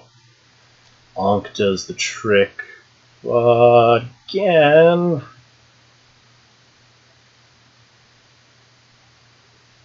I don't have a good Onk spot here. Alright, so I think here's the plan. I'm going to... clear this, start getting some distance between us, and equip the Wind Striker to make that a little awkward for him. And then I've got a good Thunderclap barrier turn.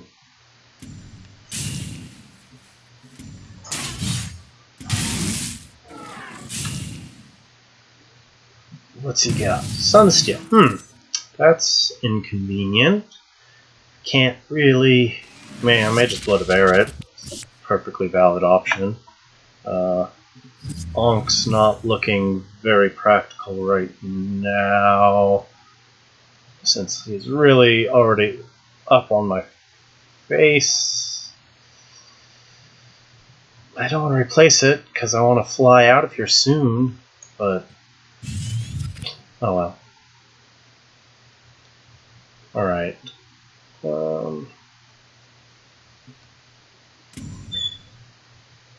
No, that's just the best play I got.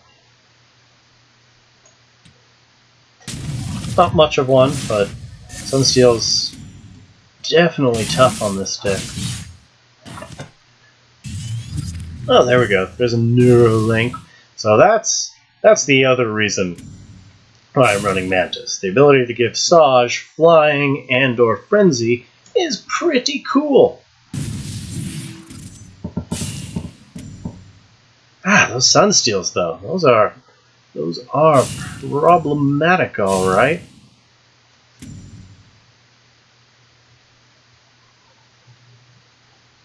I may just have to fly out, which is a shame, since I would have liked to have my Ankh if that's what I was doing, but...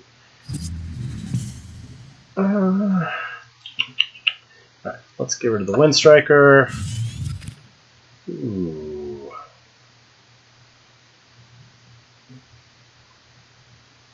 And, let's just fly out. Yeah, I could do a Frenzy turn, but that doesn't really accomplish a whole lot. So, yeah, let's just fly out.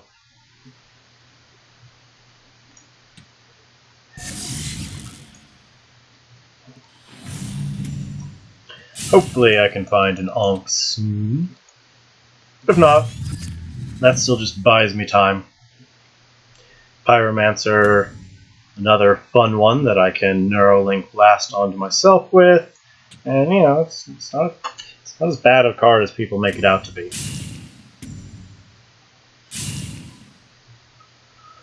More than likely, I'm going to go with Thunderclap, Iris Barrier, Pyromancer. Oof, lost in the desert, that hurt. Then again, I don't want to get anywhere near that stuff right now. Oh boy. Let's see here. Can I replace the tar? No, I might need that frenzy. Tough spot. I'll replace the Pyromancer.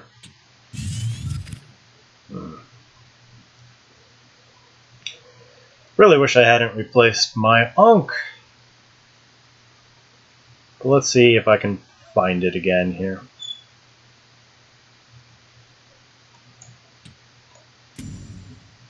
Stop that. Alright, so Wild Tar right here. Yeah. Buff him up.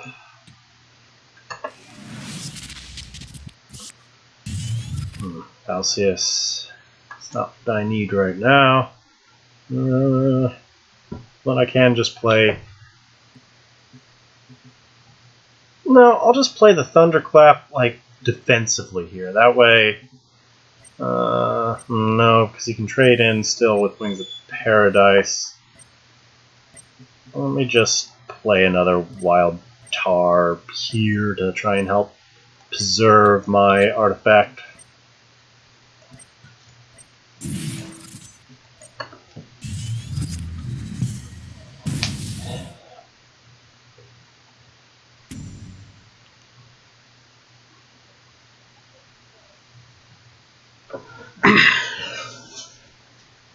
Yeah, those Sunsteals are really messing me up.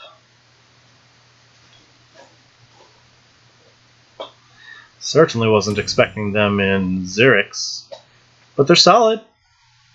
Like, they dodge Rebuke, they dodge Plasma, they usually dodge Natural. Like, Sunsteel's just a solid card.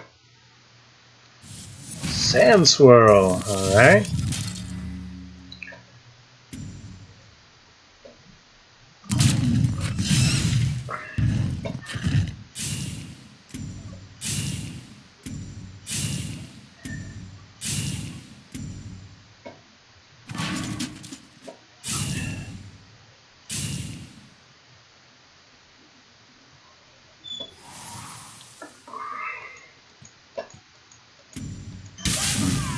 Well, may not win this one. Definitely not a good day for... I just did not get what I needed to be finding. And I can still...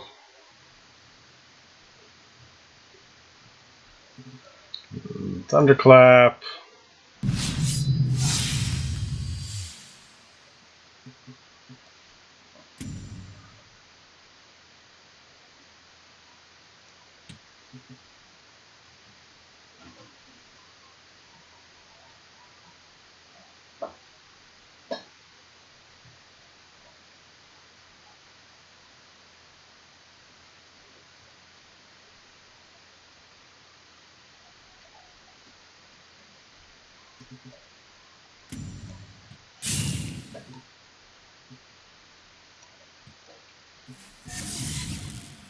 Well, I'm dead. I can at least do a cool turn here. And Sunsteel just couldn't find another Ankh, and Sunsteel really screwed up my Iris Barrier plans there. I could have potentially had Blood of Air to clear here and hit in the corner there, but pretty much anywhere I go, he had game.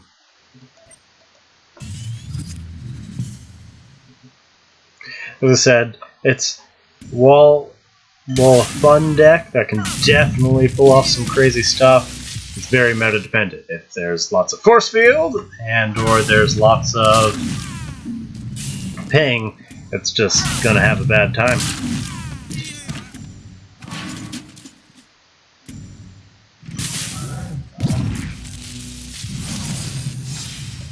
Oh, can't win them all.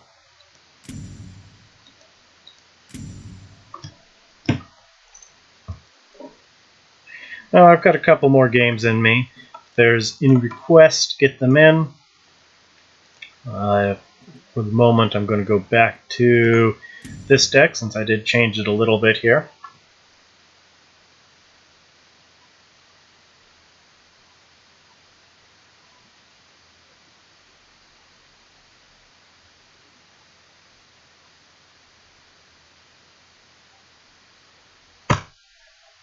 Let's hop into game.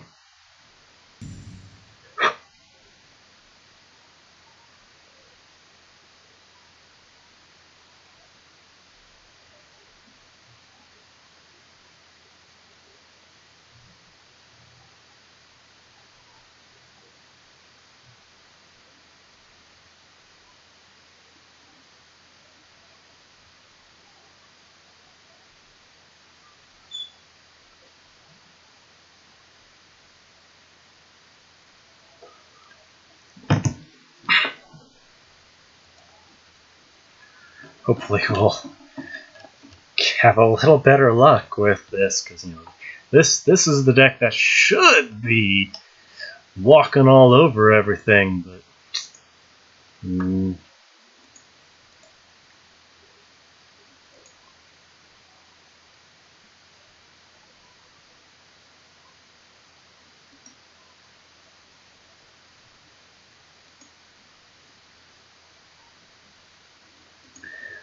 always, well, I mean, partly it's not just my bad days are always on streaming, it's that I tend to perform worse on stream.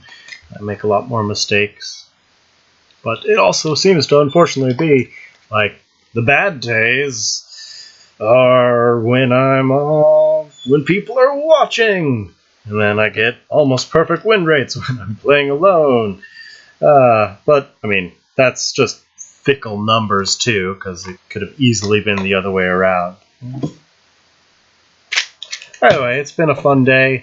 Hasn't been the best showcase of the decks, but it's at least everybody's seen what they can, seen their tricks, and it's been a fun time.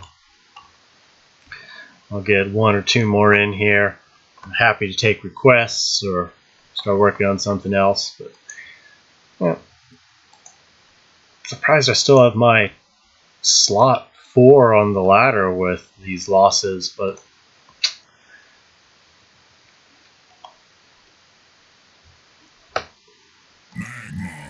alright. Vetruvian. Okay, good. As I said, I tend to enjoy the matchup, and it's always a good test to see if you are prepared for the meta.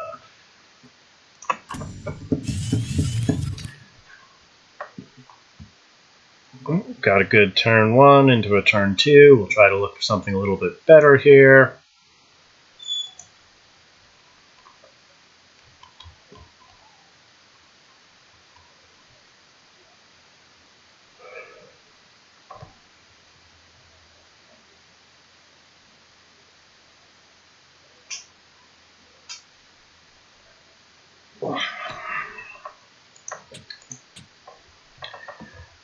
Ooh, poor opponent appears to be disconnected. Hopefully he shows up. Really wanted to have this match.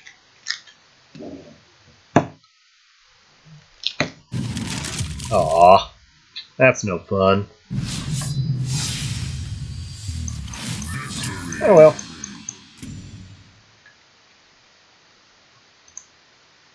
We'll try this again.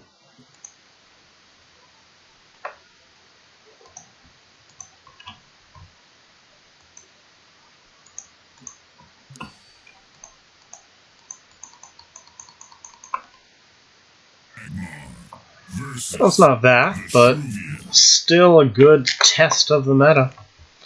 Ragnar is equally scary and can also run finality if he feels like it.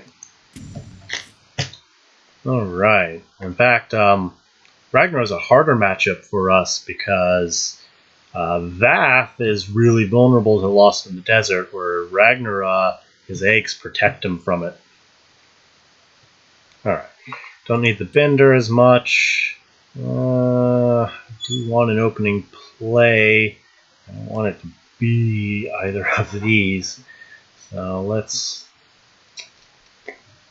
toss away the Falcius for now. Well.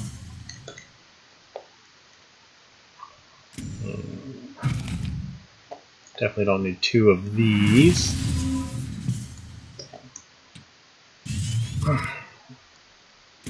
Well, more bad luck here. I've got 9 good openers.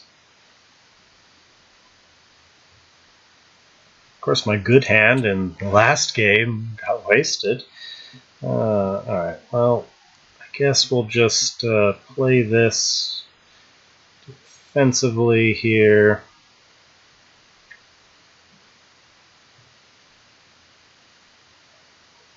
And maybe I'll get lucky and get a good Lost in the Desert turn 2. If I don't, well, we'll see what happens.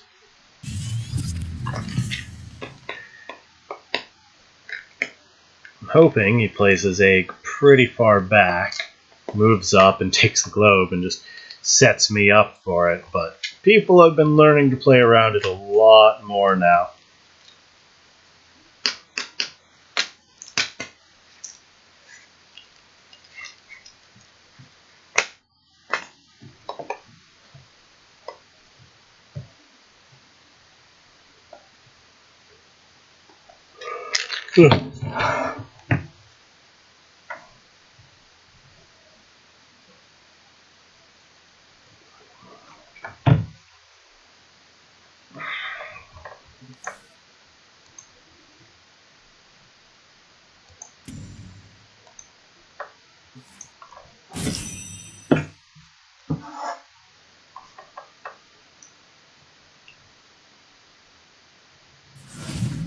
Natural selection on the pulsar. A little wasteful, but oh, is he going to do it? Oh, he's going to play into. Oh, he's played into Lost. Oh yeah, yeah. Okay, well, I can definitely replace the silver. Gonna take that globe just so he doesn't have it. He played right into Lost. Poor guy. He should have known better than that. He's in the top 10. How did he play right into that?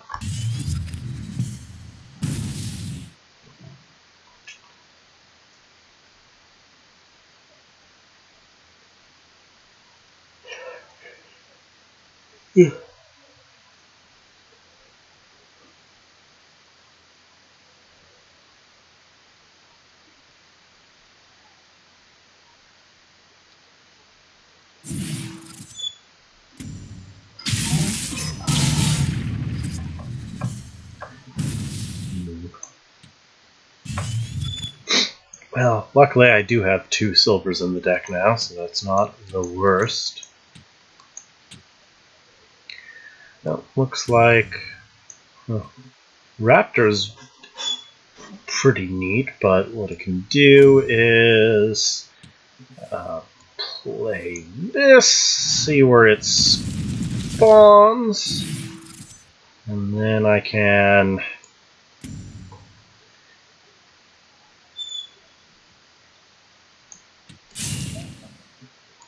play the Deceptibot very defensively. And if he trades with the Raptor, then he's in a bit of trouble. Because, well, we'll see what happens.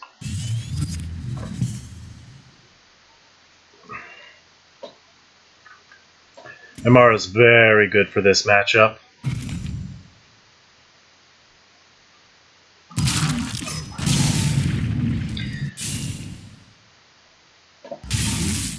Does he have an Egmorph? Egmorph would be a very solid play for him. Oh, okay. Well, that works too. Yeah, no, the Raptor is really good. Well, now he's not going to let me pull off another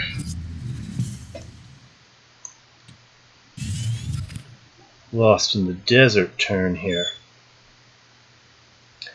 So, looks like I need to Aymara because my health is to the point where he could kill me with the right hand. So, clear this, play Aymara, call that a turn.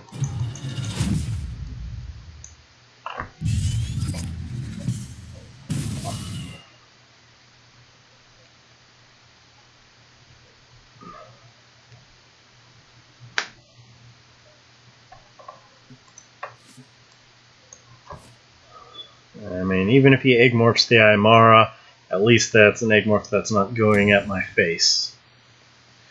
Alright, trading. Thinking about it.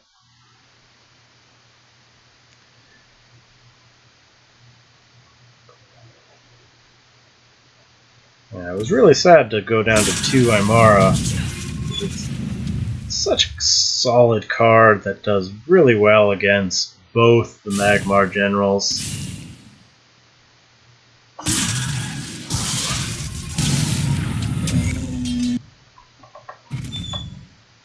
But he might play... No, he's not going to play into Lost again. Oh, fancy. Minos.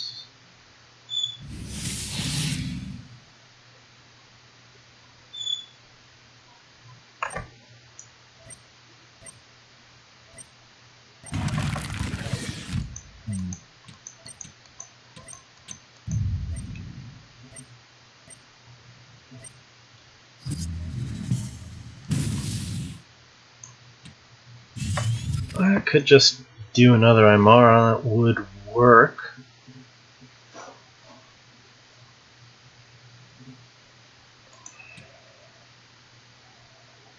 But I'd like to get the Thunderhorn trick going here. I don't want to take 10 to 14 damage from that silly Ripper over there. But alright, so if he can do 14, 6... Okay, well, I can live through that. If he's got a crazy Ripper combo, I can live through that this turn. So, well, and then I can turtle with Aymara after that.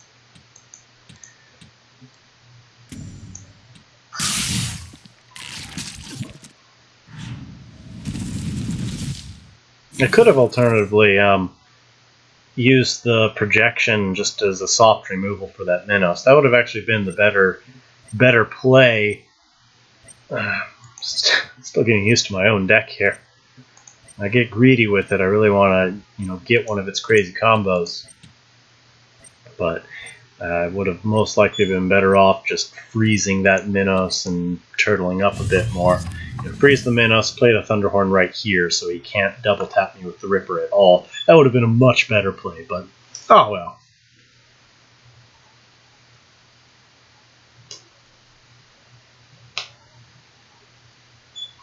Thunderhorn's going to give him a tough time, and I mean, I guess it's possible that he could kill me this turn, like triple Fortitude.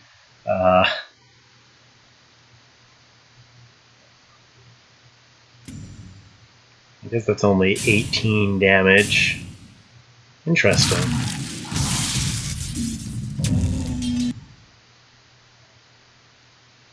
$20 damage. It was possible, but it was incredibly unlikely.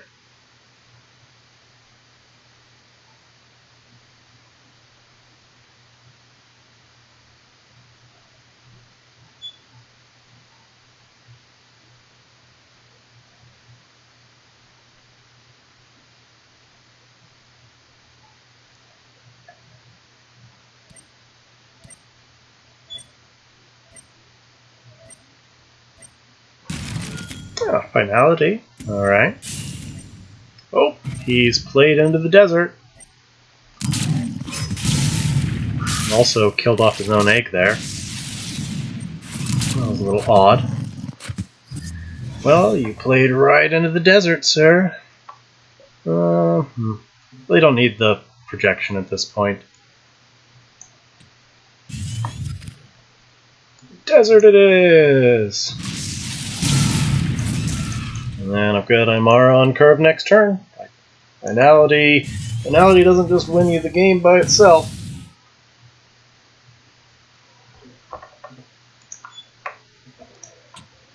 And, Ragnar's got a much better chance against this deck than Vath does. Of course, he should be playing around Lost. That's twice now that he didn't.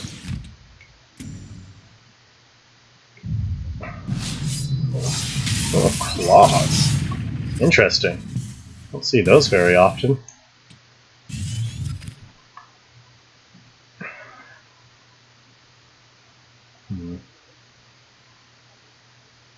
Well, looks like just play the Imara. It'll probably get egg morphed or something.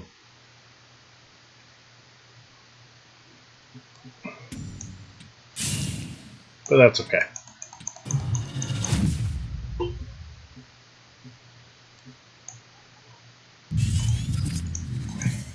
If he doesn't have an egg morph for it, he's in trouble.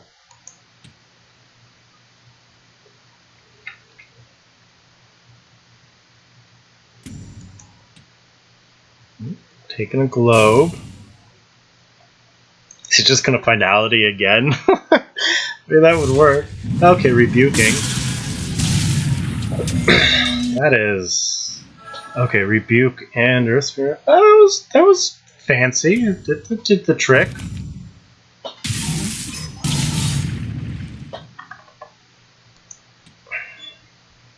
That Ripper's too far away to really do anything. I don't need this guy. Well, looks like... Well, alright. First, let's see if we can find a better play. Alright, so... Let's see if we can find something better. Very unlikely, but possible. Well, we can keep digging here.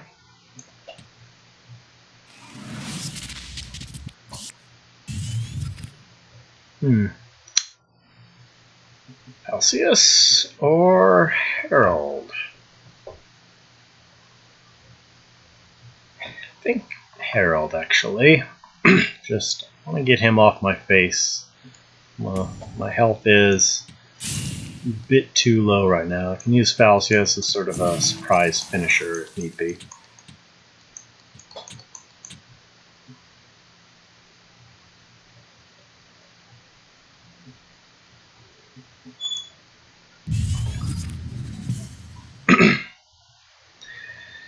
And Macantor would definitely screw me up here, but if he Macantors and trades face, I think I have game. Uh-oh, a patch. I really, really hope they don't screw over Magmar here. I really have liked what Magmar's done to the meta, but hopefully this is probably also going to be the patch that nerfs the Metal Tooth Unbirth interaction. I am sad. I really like how things are right now, but we'll see.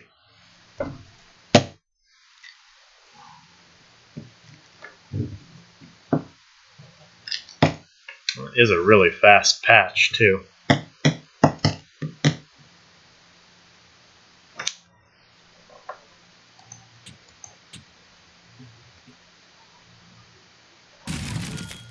Oh, second finality. Fine by me. I mean, not fine, because it's still pretty dangerous here. Hey, Vibe, you're coming at the tail end. That's the second finality he's played. Alright.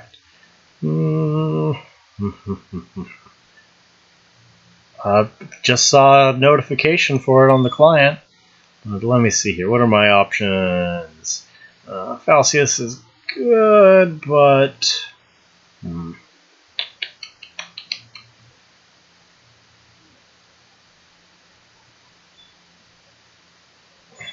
I'd like to cover my butt, so I think I'll toss that away for now.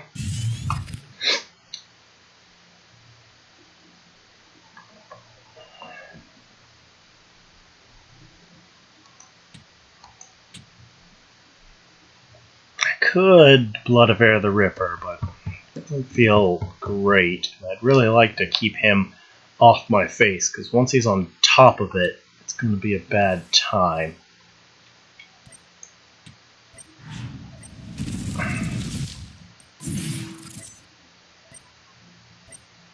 Alright, now let's just... Well, I mean, I just saw the notification in-game.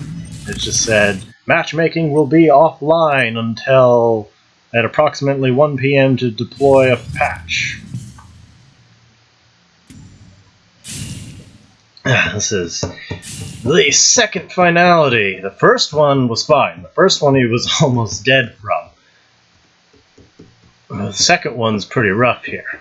If I can find another Aymara, I'll be in good shape. Or if I can find a Lightbender, I'll be in good shape.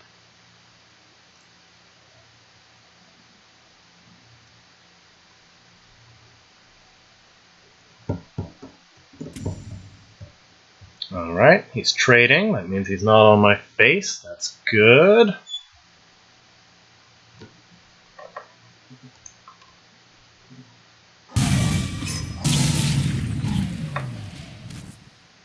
Egg. Won't do a whole lot on its own here. Hatching the egg and clearing.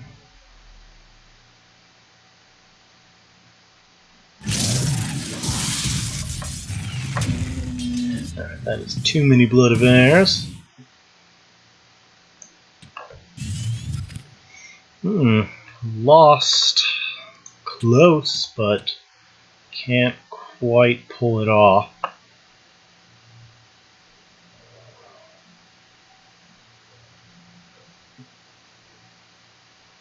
think that's my best bet there.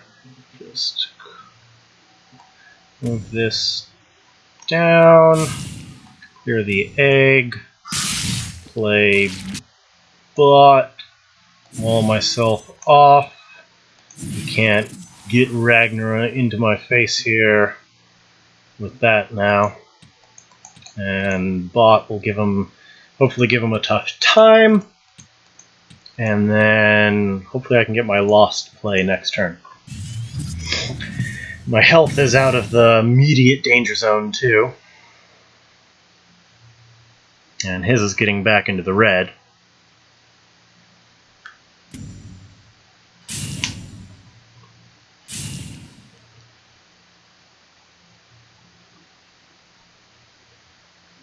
What do we got? Is that going to be an egg morph? Oh, brutality. Alright, interesting. And that works. Oh, solid.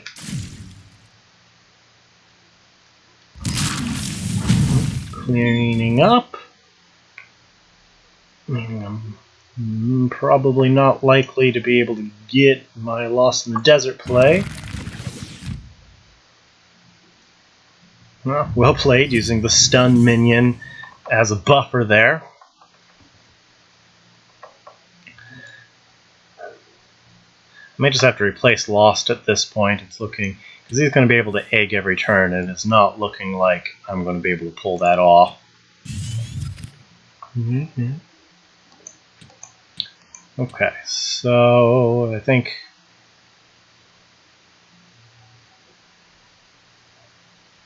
So, alright, it's not a fancy move, but it will work and cover my butt. So, Blood of Air.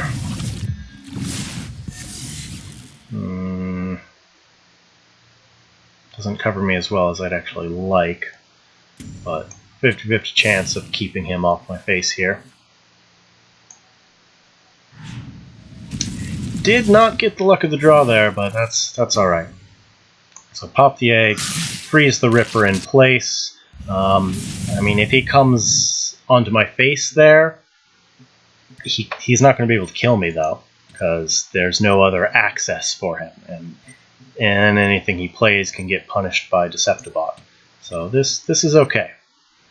Like, it is incredibly unlikely he's running Drogon.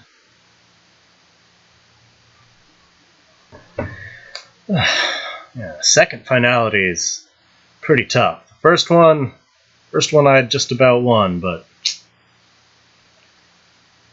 this is turning out to be a really fun game. Alright, what's he got? Igmore!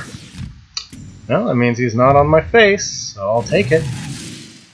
Alright, he does have Blast on a little Ripper there. That is an annoying side effect, but...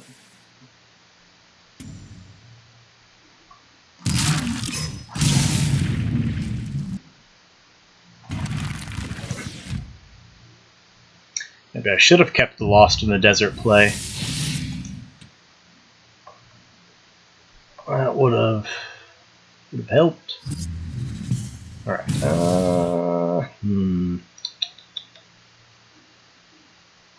don't actually have a good place to put the Healing Mystic. And I want to save the Blood of Air. Okay, I'm not in the danger zone for health yet. Alright, there we go. That's solid. Perfect. Okay, so clear this. Play Thunderhorn here.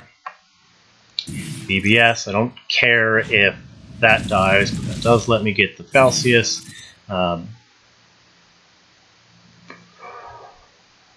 Behind him, which limits his mobility. And now I can... oh, well, I've already traded, so maybe the Falcius wasn't the best idea, but, you know, that's putting his health into the danger zone. Unfortunately, it is getting to the point where he could Ripper Egg combo me to death. However, he's used like 2 egg morphs. Oh no, he's saying well played. I guess he has managed to find another Ripper Egg combo. Sad.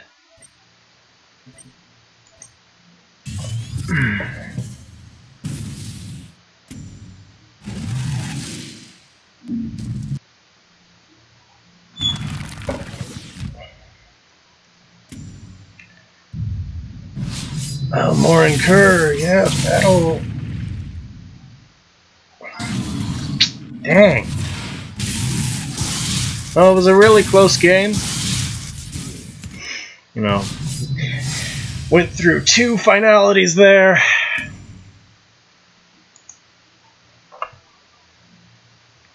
But I couldn't find any, like, Lightbender never showed up that game. I think I had it in my opening hand and I replaced it. But, you know, the first finality was fine. The second one was a little bit tough, but that's alright. Well, can't win them all. That was a fun game, though. It was very close. I don't think I made any major mistakes that time. I think there were 1 or 2 pretty early on. Like, the biggest mistake was actually replacing my Lost in the Desert once he'd gotten to 9 mana. Like, in theory, that was a good move because he would always have an egg by him, but... okay, yep, they've offlined it. Well, let's see what happens. I guess that's probably it for today, then. I hate to end on a loss.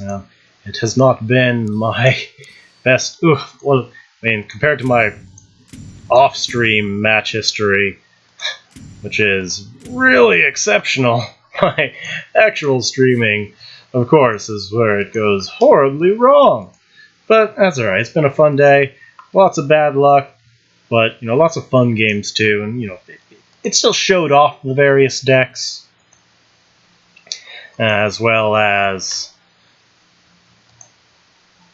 well, it was entertaining nonetheless. I've been testing. I did get to make a few changes to improve the decks that I posted on the forums. Like, I haven't, changed the list, but I added a little edit section to my thread. Like on the parsing bot list, I ended up going for a second silver and a third Deceptibot because, well, in theory, the 2-1 package was really solid. People were trading into the Deceptibot a lot, and it was surprising. And I lost a couple games because silver ended up in my hand, or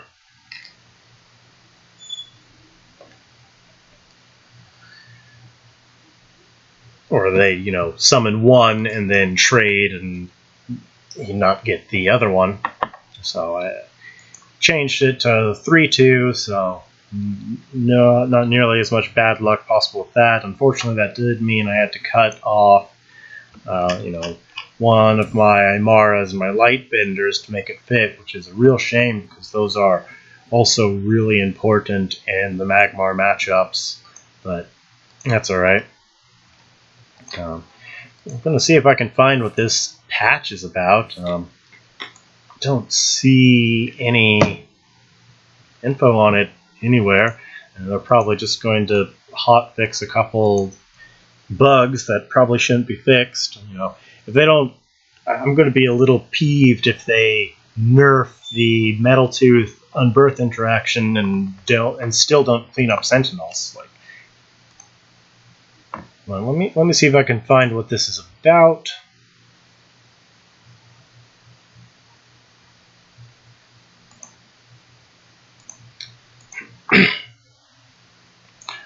Hit up Discord.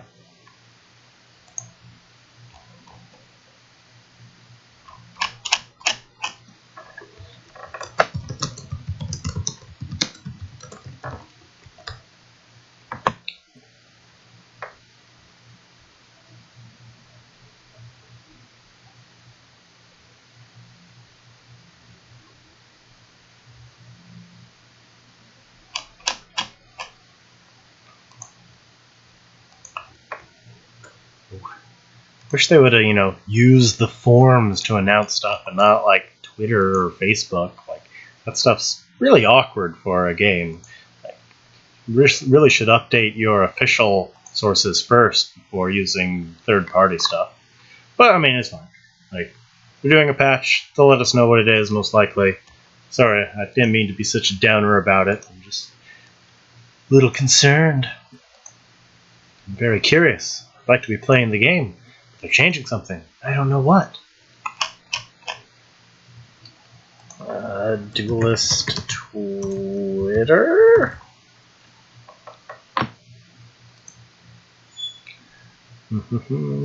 Okay, so last tweet was December 1st, so that's not helpful.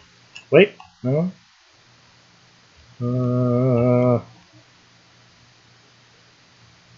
December 6th. Nothing there. Nothing on Discord yet.